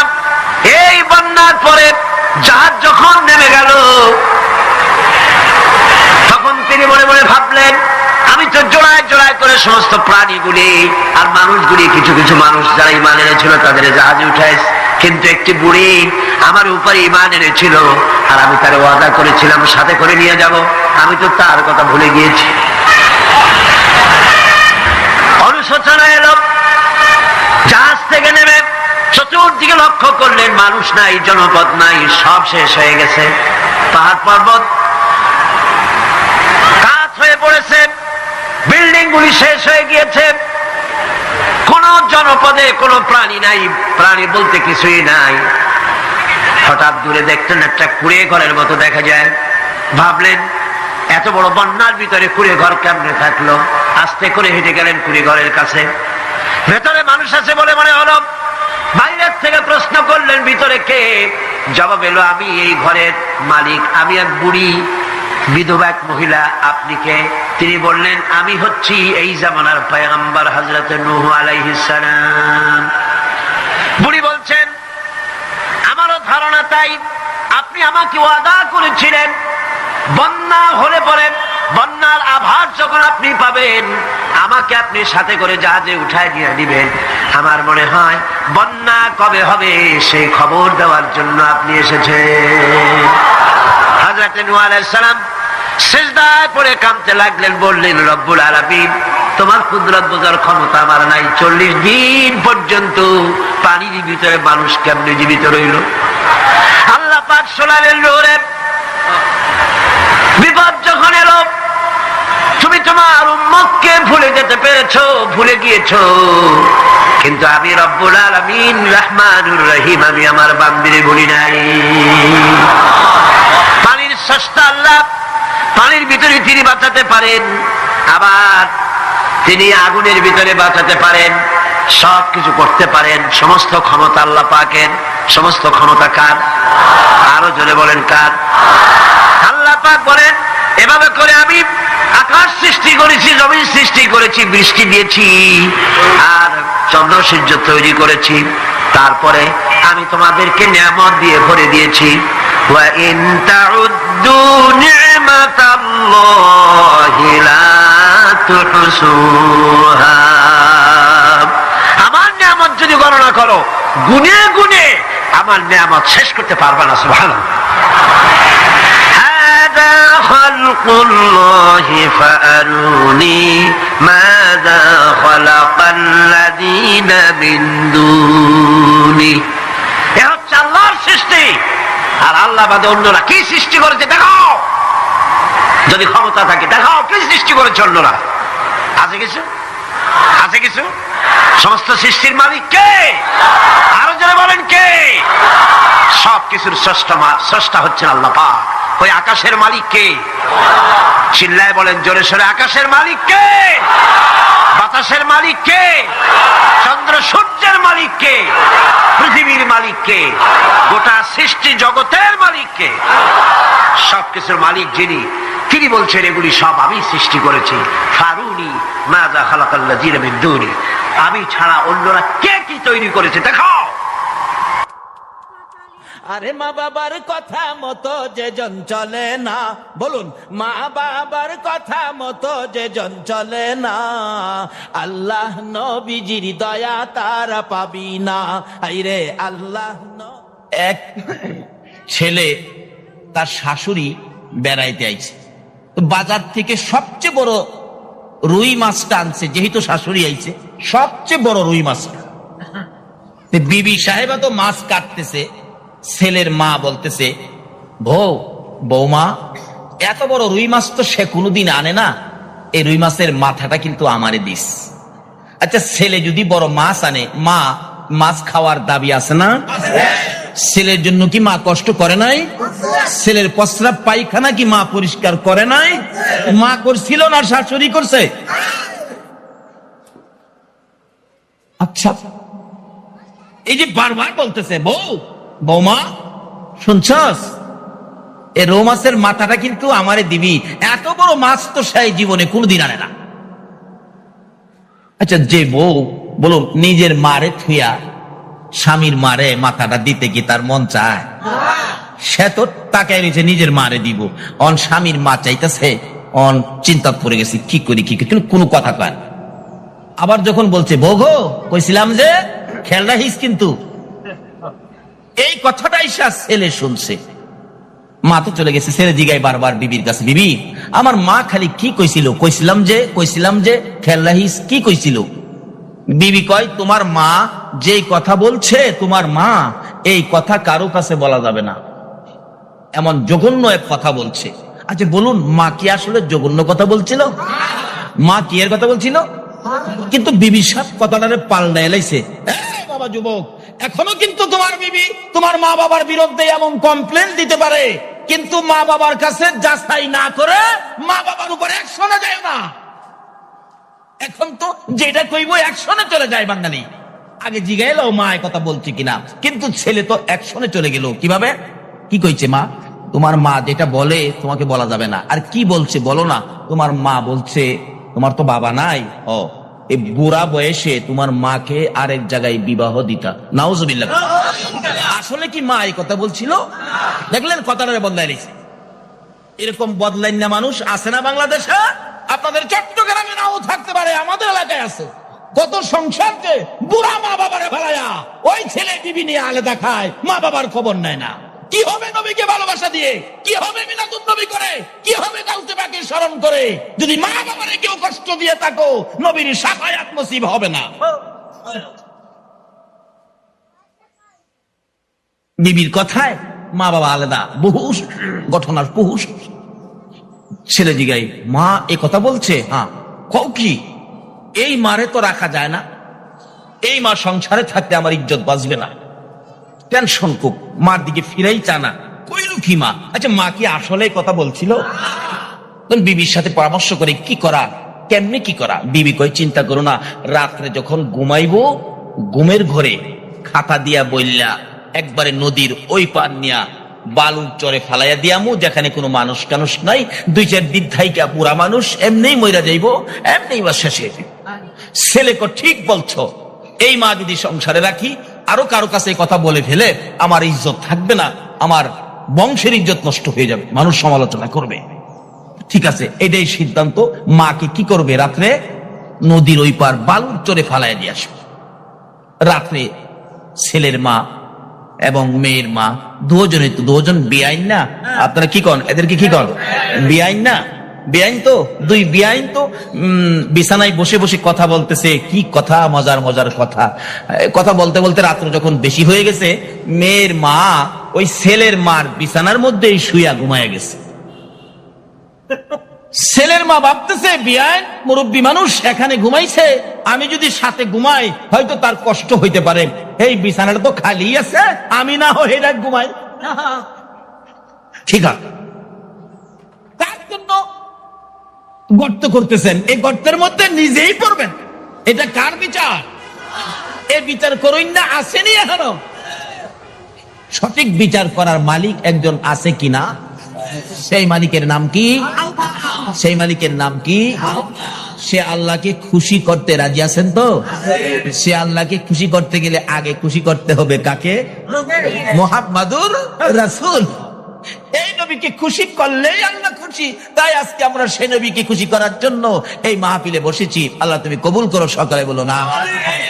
এইবার ভাবতেছেন খাতা দিয়া বইলা নদীর ওই পার, কিন্তু ঘটনাক্রমে মায়ের বিছানায় শাশুড়ি, শাশুড়ির বিছানায় মা। এমন এক শীত, যেই শীতে লেপ ধরা যায় না, পাতলা খেতাও সারা যায় না। আছে না এমন একটা শীত করে না? ফাল্গুন মাসের দিকে দেখবেন লেপ গায়ে দিলে গরম করে, আবার একবারে কিছু গায়ে না দিলে শীত করে। পাতলা খাতাটা নাকে মুখে দিলে খুব আরাম। পাতলা খেতা নাকি মুখে দিয়ে খুব আরামে ঘুমাইতেছে। দুইজন রাত্র যখন এরকম 12টা পার হয়ে গেছে, দুইজন তো ঘুমায় না, কয় দেখো না, কই নাক ডাকতেছে, খুব ঘুমাইছে। এমনি যায় খেতাটা প্যাকেট কইরা লাগছে। প্যাকেট কইরা দুইজনে ধইরা নৌকার মধ্যে উঠাইয়া একবার নদীর ওই পার এমন জায়গায় ফালাইছে যেখানে কোনো মানুষ যায় না। ফালাই দিয়ে আসতেছে আর খুশি, বিপদ মুক্ত করে লেছি, ইজ্জত বাঁচাইছি। বাড়ি অলনি কয় আমার জীবনের লেগে ঘরের বেজাল দূর করছি। কিন্তু ছেলেটা যতই মা খারাপ হোক, মায়ের জন্য ছেলের কিছু না কিছু দরদ না হইয়া পারে না। ছেলে কয় কি করলাম, মা কি বলছিল জিগাইলাম না, মারে আইনা এইভাবে ফেলে দিয়ে গেলাম, মার বিছানাটা খালি হয়ে গেল, আজকে বিছানায় গিয়ে মারে দেখবো না। তার কলিজাটা মানতেছে না। ওই খালি বিছানাটা মায়ের বিছানার পাশে দাঁড়ায় দাঁড়ায় চোখের পানি ছাড়তেছে। মা গো, মা কি জানি বলছিলা তুমি, না জিগাইয়া তোমারে ফেলে দিলাম, তুমি না আমারে পেটে রাখছো। ছেলেটা কাঁদতেছে। হঠাৎ ওই বিছানার থেকে মার কানে ছেলের ডাকের আওয়াজটা পড়ছে। বলুন, সন্তান মা কইয়া ডাকলে মার শান্তি লাগে কি না? মা তো ঘুম থেকে লাফাইয়া উঠছে, আমার ছেলে আমার এইভাবে মা মা কইয়া রাখতেছে। ওইটাই তো ডাক। কি রে বাবা, কি কি হয়েছে তোমার, কেন আমার এইভাবে ডাকতেছো? ছেলে কয় কে? মা। হ্যাঁ তুমি? হ্যাঁ। তুমি ওই পারতে কেমনে আইলা? কয় বাবা কোন পারতে? ওই পারতে। ওই পার কোনটা? কই হেই পার। করে হেই পার কোনটা? কো নদীর হেই। আমি তো এই বিছানায় ঘুমাইতেছি, আমার হেই পান মিলে কবে? তুমি কি এই বিছানায় ছিল না? কই না, এর মধ্যে তোর শাশুড়ি আছে। কারে ফেলাইবেন আর ব্যবস্থা কারে করছে? মা কি বলো? হ্যাঁ আমি এখানে ঘুমাইছিলাম। মা তাহলে আমি কি শাশুড়িরে ফেলাইছি? কি তুমি কি হইতেছো, পাগলের মতো কথা বলতেছো, কি ব্যাপার? মা তুমি যে বলছিলা আমার বিবির কাছে বউ গো, কইছিলাম যে খেয়াল রাখিস। কি কইছিলা? মা বলতেছেন বাবারে, তুমি যে বড় রৌ মাছটা আনছিলা, আমি বলছিলাম রৌ মাছের মাথাটা খাইতাম রে বাবা, কারণ এত বড় মাথা, এত বড় মাছ তুমি কোনোদিন আনো নাই। বাবারে আমি তো বলছিলাম ওই রৌ মাছের মাথাটা খাওয়ার জন্য। মা তুমি কি রৌ মাছের মাথা খাইতে বলছো? হ্যাঁ। তাইলে আমারে কি বললো? কি বলছে? তুমি নাকি বলছো তোমাকে এই বয়সে একটা বিবাহ দেওয়ার জন্য বলছো। মা একটা চিৎকার মেরে চোখের পানি ছেড়ে দিলেন। মা আমার এই বয়সে এমন এক কলঙ্কিনী কথা আমার ছেলের বউ কিভাবে আমার উপরে উঠাইয়া দিল। মাবুদ রে, এই বিচার আমি তোমার কাছে চাই। আমার আল্লাহ বলেন বিচার দিতে হবে না, বিচার দেওয়ার আগে আমি আল্লাহ বিচার করেছি। বলুন এ আল্লাহ এখনো আছে কিনা? গর্ত কার জন্য করতেছেন? কার যাকে বিপদে ফেলাইবার চিন্তা করতেছেন, এই বিপদ কিন্তু আপনার উপরে। বাবা কি হয়েছে, আমাকে এই কলঙ্কিনী করলো, মা এই জন্য বিচার হয়ে গেছে। আল্লাহু আকবার বলো। বিচার হয়ে গেছে। আমি ভাবছিলাম বিবির কথাই তোমাকে নদীর ওই পার ফালাবো, এখন দেখি তুমি না, ওই তার মাকে নিয়ে ফালাইছি। মা তুমি আরামের বিছানায় থাকো, রৌ মাছের মাথা খাবি, আরো যা চাবি তুমি তাই পাবি। আল্লাহু আকবার। বিবি এমন একটা মিথ্যা কথা আমার মার উপরে তুলে দিয়েছো, যে মার গর্ভে 10 মাস 10 দিন থেকে যেই মারে কষ্ট দিয়েছি, এই মার উপর এমন কথা তুমি উঠাইছো। তোমার মায়ের বিচার আমার আল্লাহ করেছে, আর তোমার বিচার আমি নিজে করব। আজ থেকে আমার সীমানার বাহিরে যাও, তোমার সাথে আর সম্পর্ক নাই, বিদায় যাও। বাবারে কার ক্ষতি করবেন, এই ক্ষতি আপনার উপর আসবে। এমন মার উপরে যদি এরকম কলঙ্কজনক কথা উঠায়, বলুন আল্লাহ কি এটা বরদাস্ত করবে? কোন মা? আল্লাহু আকবার। এক বেচারা স্বপ্নে দেখে, মা কি জিনিস বোঝানোর জন্য বলছি, এই মার উপরে কলঙ্কজনক কথা বললেন না। এক বেচারা স্বপ্নে দেখে আল্লাহর আরশের খুঁটির নিচে চুমাইতেছে, আরশের খুঁটি। সকালবেলা ঘুম থেকে উঠে একজন মসজিদের ইমাম সাহেব আল্লাহর ওলির কাছে বলতেছেন, হুজুর আমি একটা স্বপ্নে দেখলাম, স্বপ্নের ব্যাখ্যাটা দেন তো। কি স্বপ্ন? আমি আল্লাহর আরশের খুঁটির মধ্যে চুমাইতেছি, কি স্বপ্ন দেখলাম? এবার আল্লাহর ওলি বলেন, তোমার মা আছে? আছে। বাবা আছে? আছে। তাড়াতাড়ি যাইয়া তোমার মা বাবার পায়ে চুমা দাও। ওই লোকটা বলে, হুজুর আপনি একটা কথা বললেন, আল্লাহর আরশের খুঁটি কই আর আমার মা বাবার পাও কই? কই কইলেন কি কইলেন বুঝি না। আরশের খুঁটির চাইতে কি মা বাবার পাও বড়? আমি তো আরশের খুঁটি চুমাইছি। আল্লাহর ওলি বলেন, বাবারে একটা আরশের খুঁটির চাইতে তোমার মা বাবার কদমের মর্যাদা কোটি কোটি গুণ বেশি। এই মাকে কলঙ্ক, এই মাকে দুঃখ, এই মাকে ব্যথা দিয়ে বলুন সুখে শান্তিতে থাকা যাবে? বিচার করুন না, একজন আছে, বলুন এই মালিকটা কে? সে নবীর উম্মতেরে এত ভালোবাসেন আমার আল্লাহ। আসুন সে নবীর উম্মত ভালোবাসা পাইতে গেলে কি লাগবে? আল্লাহ বলছে নবীর কথা মানতে হবে। নবীর কথা মানতে গেলে প্রথমত নামাজ মাওলার দিদারের জন্য, আসসালাতু মেরাজুল মুমিনিন। আসুন জান্নাতের ব্যবসা করবেন। এবার জান্নাত যোগ করার পরে জান্নাত শুরু হলো ব্যবসা কি? মান ক্বালা লা ইলাহা ইল্লাল্লাহু ফাদাখালাল জান্নাহ। বন্ধুগো এই কালিমাটা যারা পড়বে তাদেরকেই তো আমি জান্নাতে ঢুকাবো। এবার জান্নাতের টিকিট খান পাইলেছেন যাদের কাছে কালিমাটা আছে। দ্বিতীয় নম্বরে বলছে আসসালাতু মিফতাহুল জান্নাহ। বন্ধুগো এই নামাজটা হলো বেহেশতের চাবি। নবী আপনি বলে দেন, নবীজি বলে গেছে, ও উম্মতারা আসসালাতু মিফতাহুল জান্নাহ, নামাজ বেহেশতের চাবি। তৃতীয় নম্বরে বলছে এই বেহেশতের মেহমান হইয়া খাইবেন, খাইতে গেলে আমলে থাকতে হবে। মান আহাব্বা সুন্নতি ফাকাদ আহাব্বানি ওয়া মান আহাব্বানি কানা মাই ফিল জান্নাহ। যারা নবীর সুন্নতকে মহব্বত করবে সে যেন রাসূলকে মহব্বত করলো, যে রাসূলকে মহব্বত করলো আমার রাসূলের সাথে এই জান্নাতে একই প্লেটের মধ্যে খানা খাইলো। জোরে কান সুবহানাল্লাহ। এবার শেষ দরখাস্ত, রাসূল বলছে উম্মতেরা রে, নামাজ রোজা হজ যাকাত মুফতি মুহাদ্দিস মক্কা মদিনার ইমাম সাহেব যদি হও, আরেকটা জায়গা বাকি রয়েছে, সেই জায়গাটা কোথায়? আল জান্নাতু তাহতা আকদামিল উম্মাহাত। তোমার মায়ের পায়ের নিচে তোমার জান্নাত। বলুন কার পায়ের নিচে? আরো জোরে বলুন। এই মায়ের খেদমত গাউসে পাক করছে কিনা আমার আগের বক্তা বলে নাই। আল্লাহর ওলিরাও মায়ের খেদমত করেছে, যেই মায়ের খেদমতে সরাসরি আল্লাহর ওলি হওয়া যায়। বাবারে আসুন যা যা করেছেন সব কিছুর মূলে হবে মা বাবার খেদমত। মা বাবার খেদমত করুন, মা বাবাকে দুঃখ কষ্ট দিয়েন না। যদি কেউ দিয়ে থাকেন আজকের মাহফিল থেকে গিয়ে মায়ের ঘরের দরজায় যে ডাক মারেন, মা মা গো হুজুর আমার যে মা নাই, আমি কি করব? মা তো কবরে চলে গেছে। কালকে ফজরের নামাজটা পড়ে দৌড়ে মায়ের কবরে চলে যান, মায়ের কবরের পাশে দাঁড়ায় দুইটা হাত বাড়ায় ডাক মারেন, রব্বিরহামহুমা কামা রাব্বায়ানি সগীর। চোখের পানি ছেড়ে দেন। আল্লাহ কথা দিয়েছে বন্ধুগো, তোমার কোন উম্মত যদি মায়ের কবরের পাশে বাবার কবরের পাশে দুই চোখের পানি ছেড়ে দেয়, আমি আল্লাহ কথা দিলাম এই চোখের পানি নাকের আগা বরাবর আসার আগে আগে মা বাবার কবরকে আমি জান্নাতের বাগান বানিয়ে দিব। আমার উম্মতের কবরের আযাব বন্ধ করে দাও। জিবরিল এক হুজুর আপনি দোয়া করলেও আযাব বন্ধ হবে না। কই কি রাসূলের দোয়ায় আযাব বন্ধ হবে না? কেন বন্ধ হবে না হুজুর? বন্ধ হবে না কেন রে জিবরাইল? আমি তো আমার সাহাবীদেরকে নিয়ে দোয়া করতেছি। জিবরাইল বলে, হুজুর শুধু সাহাবী কেন, 1,24,000 পয়গাম্বর সহ যদি দোয়া করেন আপনি সকল পয়গাম্বরের নেতা হইয়া, তারপরও আজকে দোয়া কবুল হবে না। আরে জিবরাইল, কেন কবুল হবে না? হুজুর আপনার এই উম্মত তার মায়ের কলিজায় আগুন দিয়া কবরে শুইছে, যতক্ষণ পর্যন্ত তার মা তাকে ক্ষমা না দিবে গো, ততক্ষণ পর্যন্ত রাসূলের দোয়াও কবুল হবে না। আরে মা বাবার কথা মতো যেজন চলে না, বলুন, মা বাবার কথা মতো যেজন চলে না, আল্লাহ নবীজির দয়া তারা পাবি না। হায়রে আল্লাহ নবীজির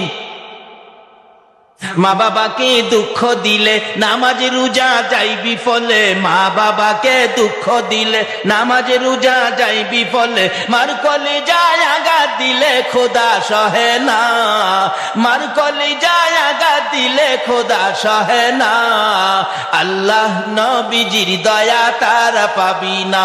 হায়রে আল্লাহ নবীজির মা বাবা অতি আপন, মা বাবার করো যতন, মা বাবা অতি আপন, মা বাবার করো যতন, তিন কথার সাথে পায়া বুইলা যায়ও না, তিন কথার সাথে পায়া বুইলা যায়ও না, আল্লাহ নবীজির দয়া তারা পাবি না। হায়রে আল্লাহ নবীজির, আমার নবী বলেন, জিবরাইল তার কবরের আযাব আমি যে সইতে পারি না। জিবরাইল বলেন, ইয়া রাসূলুল্লাহ, যতক্ষণ পর্যন্ত তার মা জীবিত আছে, তার মা তাকে ক্ষমা না দিবে, ততক্ষণ পর্যন্ত আপনার দোয়ায়ও সে মাপ পাবে না। কত বড় কথা! রাসূল দোয়া করেন, কবুল হয় না। কাকে কষ্ট দেওয়ার কারণে? ঘুমাইছেন? কাকে কষ্ট দেওয়ার কারণে? কারণ মা, কোন মা চিনছেন? রাত্র 2টাই হোক 2:30টাই হোক, সন্তান বাড়িতে না আসা পর্যন্ত বলুন তো বুড়িশ্বরের কার ঘরের দরজাটা খোলা আছে? কয়েকজনে কইছে।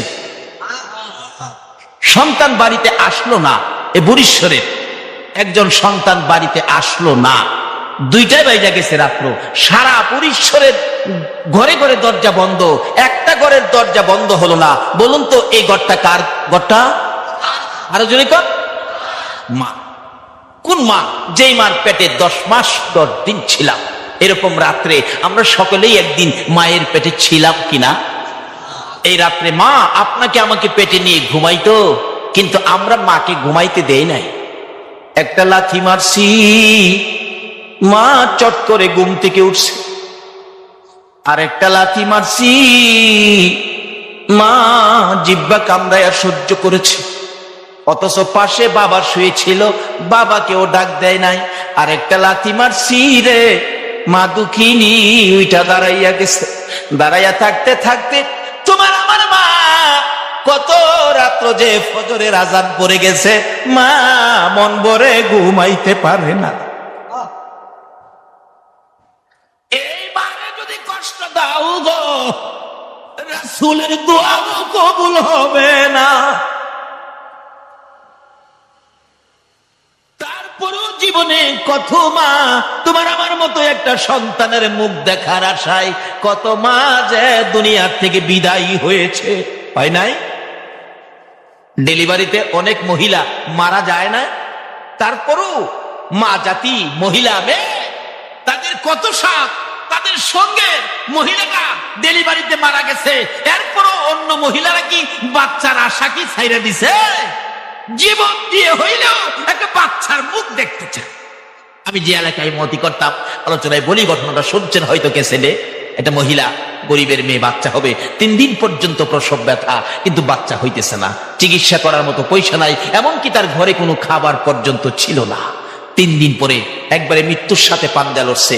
ওই মেয়েটার মা মসজিদের দক্ষিণ পাশে গিয়ে আসরের নামাজের পরে সালাম ফিরানের সাথে সাথে 2টা হাত এভাবে বাড়াইয়া ডাকতেছে, ও আমার মহল্লাবাসী, ও আমার গ্রামবাসী, ও আমার সমাজের লোকেরা, আমার মেয়েটা মারা যাবে, আপনাদের কাছে আমার মেয়েটার জীবন ভিক্ষা চাই, আমাকে কিছু সাহায্য করার, আমি আমার মেয়েটারে বাঁচাই। ডেলিভারিতে মেয়েটা মারা যাওয়ার পথে, কিন্তু কেউ সাহায্য দিল না, এমনকি একটা মুখের কথাও কেউ বলল না। মাগরিবের পরে সালাম ফিরাইয়া মোনাজাত করি নাই, বললাম আপনাদের সমাজের মহিলাটা এত বিপদে পড়ে তার মেয়েটা মারা যাবে, আপনাদের কাছে সাহায্যের হাত বাড়াইলো, অথচ আল্লাহ বলছে কোন অসহায় ব্যক্তি এইভাবে হাত বাড়াইয়া বিপদে পড়ে আল্লাহর রাস্তায় হাত বাড়াইলে আল্লাহ বলছেন এই হাতের নিচে দিয়ে আমি আল্লাহর কুদরতি হাতটা বাড়াইয়া দিই। এই হাতটা খালি দিলেন আমার আল্লাহর আরশ পর্যন্ত কাঁপতেছে। করলেন কি আপনি? একজন মুরব্বী কয় বাবারে কার জন্য কে রোজগার করে রাখছে, কষ্ট পাইলাম। বললাম ঠিক আছে, আমি ইমাম সাহেব, আমি মহল্লায় বাইরুমু, দেখি কেউ নিয়ে আমার হাতে দেয়। এই মহিলাটার পক্ষ থেকে মাগরিবের পর থেকে এশারের আজানের আগ পর্যন্ত বাহির হলাম। আমার সাথে কেউ যাবেন? একজন হাই স্কুলের শিক্ষক, উনি এখনো বেঁচে আছেন, বললেন হুজুর আমি যাব। দুইজনে মিলে 750 টাকা 35 কেজি চাউল উঠাইলাম, উঠাইয়া পাঠাইলাম একটা ছাত্র দিয়ে তার বাড়িতে দিয়ে আসো, আর সকাল সকাল যেন হসপিটালে পাঠায়, সরকারি হসপিটালে চিকিৎসার জন্য টাকা যা লাগে আমি ইমাম সাহেব ব্যবস্থা করব। এবার পাঠানোর পর মেয়ের মা একটা বড় করে শ্বাস ফেলায় বললেন আল্লাহ আমার মেয়েটাকে বুঝি বাঁচাইতে পারবো। সকালবেলা হসপিটালে নিয়ে গেলেন, আমি মক্তব ছুটি দিয়ে হসপিটালে গেলাম, কারণ মক্তব ছুটি না দিয়া গেলে তো বুঝেন ওই ইমাম সাহেবের তো কইতে মুহ গেল লাগে না, মুহদা যায় তাই দেখবেন কইলে বই ইমাম সাহেবের। বাবারে ইমাম সাহেব আলেম, নাইবে নবী আলেমকে মুখে যা আসে তা বলবেন না। এই নাইবে নবী আলেমকে একটা কথা যদি আপনি কটু বলেন, এই কথাটা আমার রাসূলের গায়ে যায় লাগবে। একজন নাইবে নবী আলেম রাস্তা দিয়ে হাইটা গেলে হাঁটার বরকতে 40 দিনের জন্য কবরের আযাব বন্ধ হয়ে যায়। বলে হুজুর নাইবে নবী আলেমরাও যে ভুল করলে তার বিচার হবে হাসরের দিন, কিন্তু আপনি বিচার করতে পারবেন না। নাইবে নবীর বিচার আল্লাহ করবে, আপনার আমার সামনে করবে না, নূরের পর্দা টানাবে। আলেমের বিচার যেহেতু তারা নাইবে নবী আলেম অন্যায় করলে বিচার হবে হাসরের দিন, সাধারণ মানুষের সামনে হবে না, নূরের পর্দা টানায়া পর্দার ভিতরে বিচার করবে। পর্দার ভিতরে কেউ যেমন না দেখে, পর্দার ভিতরে আর কি এর বিচার করবো? ওই আমার নবীর ওয়ারেস তারা কেড়ে অন্যায় করছিলেন, যা গিয়া সুবহানাল্লাহ। পর্দার ভিতরে নেওয়ার কারণে এটাই তো আমার মন কয় এই বিচার ওই করবো আর কি, কেন যেহেতু নাইবে নবী। কাজে আমরা সাধারণ মানুষ, তাদেরকে কটু কথা বলা উচিত হবে না, কারণ অনেকে না বুঝাও বলে ফেলে। এই জন্য মক্তব ছুটি দিয়ে গেলাম যাতে কেউ কিছু কইতে না পারে। যাই দেখি ডাক্তার সাহেব দাঁড়াইয়া রইছে, তার মেয়েটার মা বাবা দুইজন দাঁড়াইয়া রইছে, ডাক্তার সাহেবের সাথে কথা বলতেছে। জিজ্ঞেস বললাম ডাক্তার সাহেব রুগীটার খবর কি? ডাক্তার বললেন হুজুর রুগী কি আপনার? আমি বললাম রুগী তো আমার না, কিন্তু আমি রুগীর পক্ষে। অবস্থা কি বলুন? ডাক্তার বলেন হুজুর রোগীটার অবস্থা একবারে শোচনীয়, কারণ লাস্ট মুহূর্তে নিয়ে আসছে, আরো আগে আসা দরকার ছিল, এখন রোগীটা বাঁচানো সম্ভব হবে না। আমি বললাম দেখেন মরে যাক আপত্তি নাই, কিন্তু চিকিৎসা করে দেন।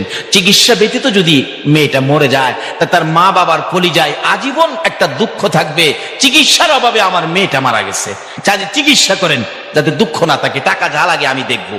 ডাক্তার বলেন তাহলে চিকিৎসা করে দেখতে পারি, দুইজন বাঁচাইতে পারবো না, একজন বাঁচাইতে পারি কিনা।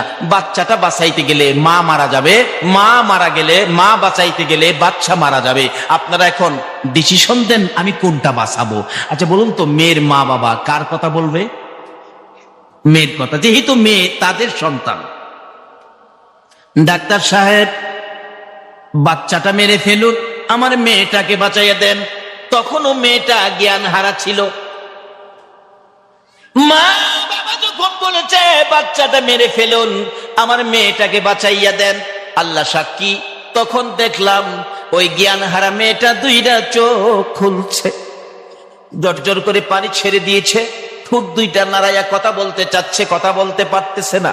ডাক্তার বলেন মেয়েটা যেন কি বলবেন শুনি, মুখের কাছে কানটা নিলে ডাকতেছে ডাক্তার রে এ সন্তান মারবি, মারিস না, 10 মাস 10টা দিন কষ্ট করেছি। ডাক্তার প্রসব ব্যথার যন্ত্রণায় যদি তোমার মা তোমাকে মেরে ফেলতো তুমি কি ডাক্তার হতে পারতা? ডাক্তার নিজেও ছিলেন মা ভক্ত মানুষ, না তা তো পারতাম না। ডাক্তার গো কত কষ্ট করেছি, জীবনে কত রাত্র না ঘুমাইয়া কাটাইছি। ডাক্তার রে এখনো আমার পেটের উপর হাত দিয়ে দেখ, এখনো আমার সন্তান পেটের মধ্যে নড়াচড়ি করে। ডাক্তার দুইজনের একজন যদি পারতে হয় রে ডাক্তার, আমার পেটের বাচ্চাটা মারিস না, আমি মায়ের জীবন শেষ করে দে, আমার সন্তান বাঁচাইয়া দে। একটা মুহূর্তের জন্য যদি আমি মা সন্তানের মুখটা দেখে যাইতে পারি রে, আমি মার কলিজা শান্তি পাইব। ডাক্তার বলেন এত যখন আশা, চেষ্টা করে দেখি দুজন বাঁচানো যায় কিনা। আমার জানা ঘটনা বলছি। চিকিৎসা শুরু হলো, একটু পরে শোনা যায় রুমের ভিতরে ওয়া ওয়া বলে কান্দে। ডাক্তার দরজা খুলে দিয়ে দুইটা চোখের পানি ছেড়ে দিলেন। কে আছেন আপনারা? ছেলে হয়েছে, ছেলের অবস্থা ভালো, কিন্তু ছেলের মা বাঁচবে না। ওই মহিলার মা বাবা রুমের ভেতরে যায় না, মেয়ে মারা যাবে, আর কি করব, বাহিরে দাঁড়াইয়া কাঁদতেছে। আমি চট করে ভিতরে ঢুকলাম, যাইয়া দেখি বাচ্চাটা জমিনে পড়ে হাত পাও নাড়াইয়া ওয়া ওয়া করে কান্দে। মা দুঃখিনী বাচ্চাটার দিকে দুইটা চোখ বড় বড় কইরা তাকাইয়া রইছে, নড়তে পারে না, ধরতেও পারে না। অনেকক্ষণ পরে মা যখন রুমের ভিতরে ঢুকছে, মাকে ইশারা দিয়ে বুঝাইতে চাইতেছে, মা গো, জীবন দিয়ে যেই সন্তানের মুখ দেখতে চাইলাম, সন্তানের মুখ দেখেছি, আমার সন্তান জমিনে পড়ে কান্দে, তোমরা একটু কোলে নাও না।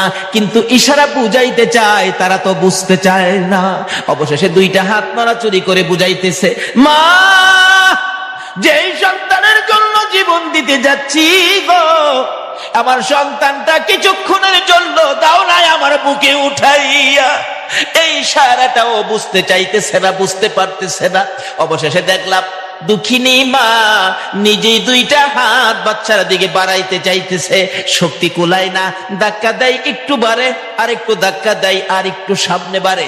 এইভাবে হাত দুইটা বাড়াইতে বাড়াইতে বাচ্চাটার কাছাকাছি চলে গেছে।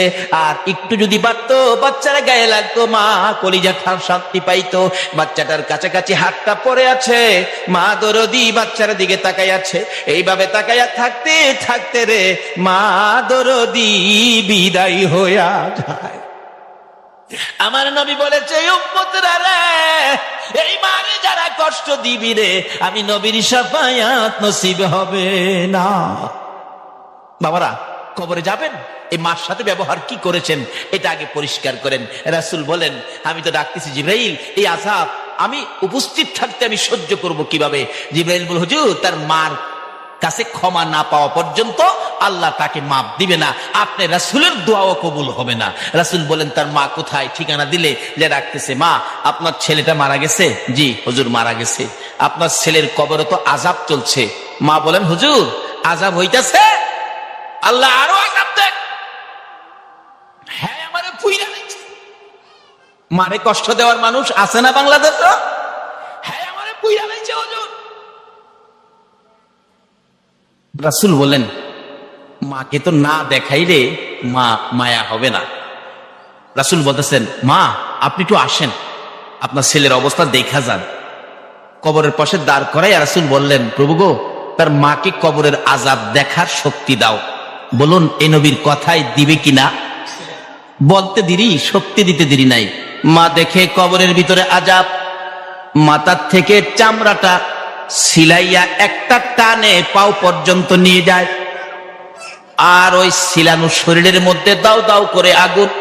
ছেলেটা মা মা কইয়া চিৎকার মারে। মারে চিনেন না?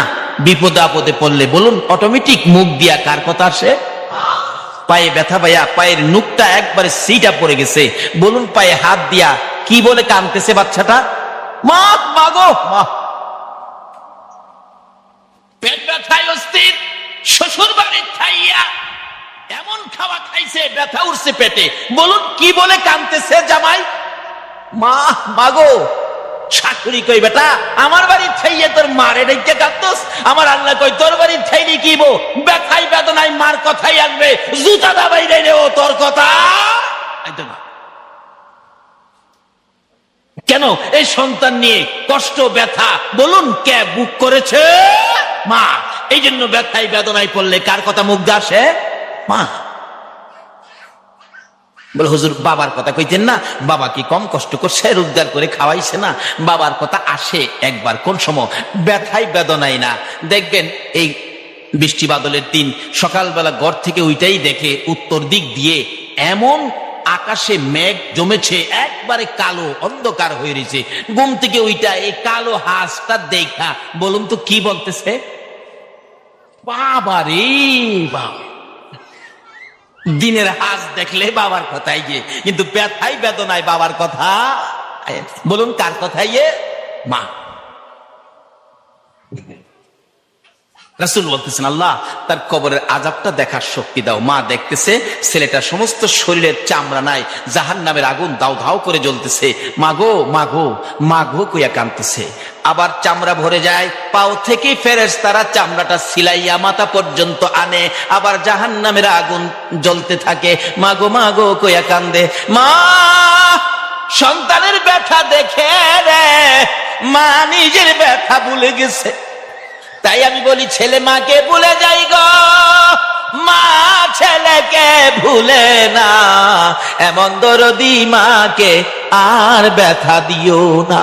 মা ডাকতেছে, ইয়া রাসূলুল্লাহ, আমাকে যত ব্যথাই ছেলে আমাকে দিয়েছে আমি সহ্য করতে পারবো, কিন্তু ছেলের ব্যথা আমি মা হইয়া সইতে পারি না। হুজুর, আমি আমার সন্তানকে মাফ করে দিলাম, আপনি বলুন না আমার আল্লাহকে যেন মাফ করে দেয়।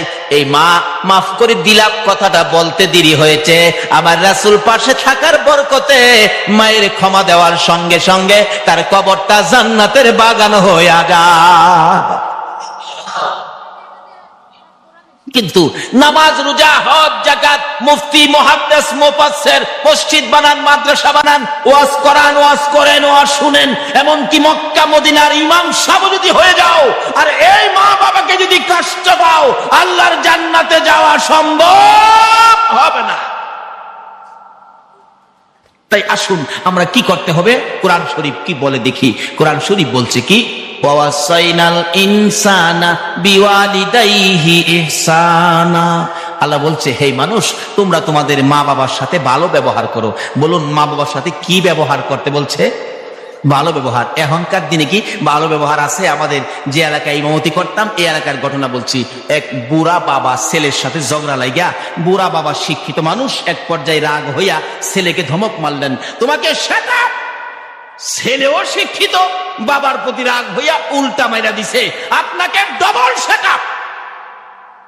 আচ্ছা, এই ব্যবহারটা কি ভালো ব্যবহার হলো? ভালো ব্যবহার কিভাবে করবেন? কোরআন শরীফের মধ্যে ঘোষণা আছে আরেক জায়গায়, তোমরা বাপ মার সামনে দাঁড়াইলে মাথা নিচু করে দাঁড়াও, বুকটা টান করে দাঁড়ায়ও না। বাপ মার সাথে কথা বলতে গেলে বাপ মার কথা সুরের চাইতে তোমার কথা সুরটা বড় করো না। বাপ মা যদি কোনো কথা তোমাকে কটু বলে ফেলে, বাপ মার সাথে জ্ঞান দেখায়ও না। বাপ মা যদি তোমাকে থাপ্পড় মারে, বাপের মায়ের থাপ্পড় খায়া কান্দো, এমন কান্দা কান্দো না যে কান্দায় তোমার মা ওই আবার কষ্ট পাবে। কাঁদতে থাক হইলে দূরে চলে যাও, মসজিদের ওই পাশে চলে যাও, নিরিবিলি কান্দো, তোমার মা যেন এই আহ শব্দটা শুনতে না পারে। আল্লাহু আকবার বলো। এই শিক্ষা দিতেছেন আমার আল্লাহ। বলুন এই শিক্ষা কে দিতেছেন? আল্লাহ। তাই এই মা বাবার সাথে ভালো ব্যবহার করেন, মা বাবার সাথে ভালো ব্যবহার করেন। বাড়িতে যাওয়ার আগে মা কি খায়, কি পছন্দ করে একটা কিনেন, বেশি না পারেন এক কিনেন, নিয়ে বাড়িতে যান। মা পয়সা হয় নাই, একটা আনছি তোমার জন্য, তুমি না আপেল খাইতে ভালো পাও, একটা আপেল আনছি, তুমি আর কাউরে দেখাইও না মা, এটা তুমি চুপে চাপে খেয়ে ফেলো। মা দেখবেন হাসি দিয়ে বলবে, বাবা একটা আনছস, আমি খাবো, আমার নাতি নাত করে আছে না, আমি একটা কেমনে খাবো রে বাবা, মা তুমি চুপচাপ খেয়ে ফেলো। এই যে মা যে হাসি দিল, রাসূল বলেন এই মার মুখে একটা আপেল দিয়ে হাসি ফুটাইছো, এই মার খুশির উপরে আমার আল্লাহ তোমার আমল নামাই একটা কবুল 7টা উমরা হজের সওয়াব দিয়া দিছে।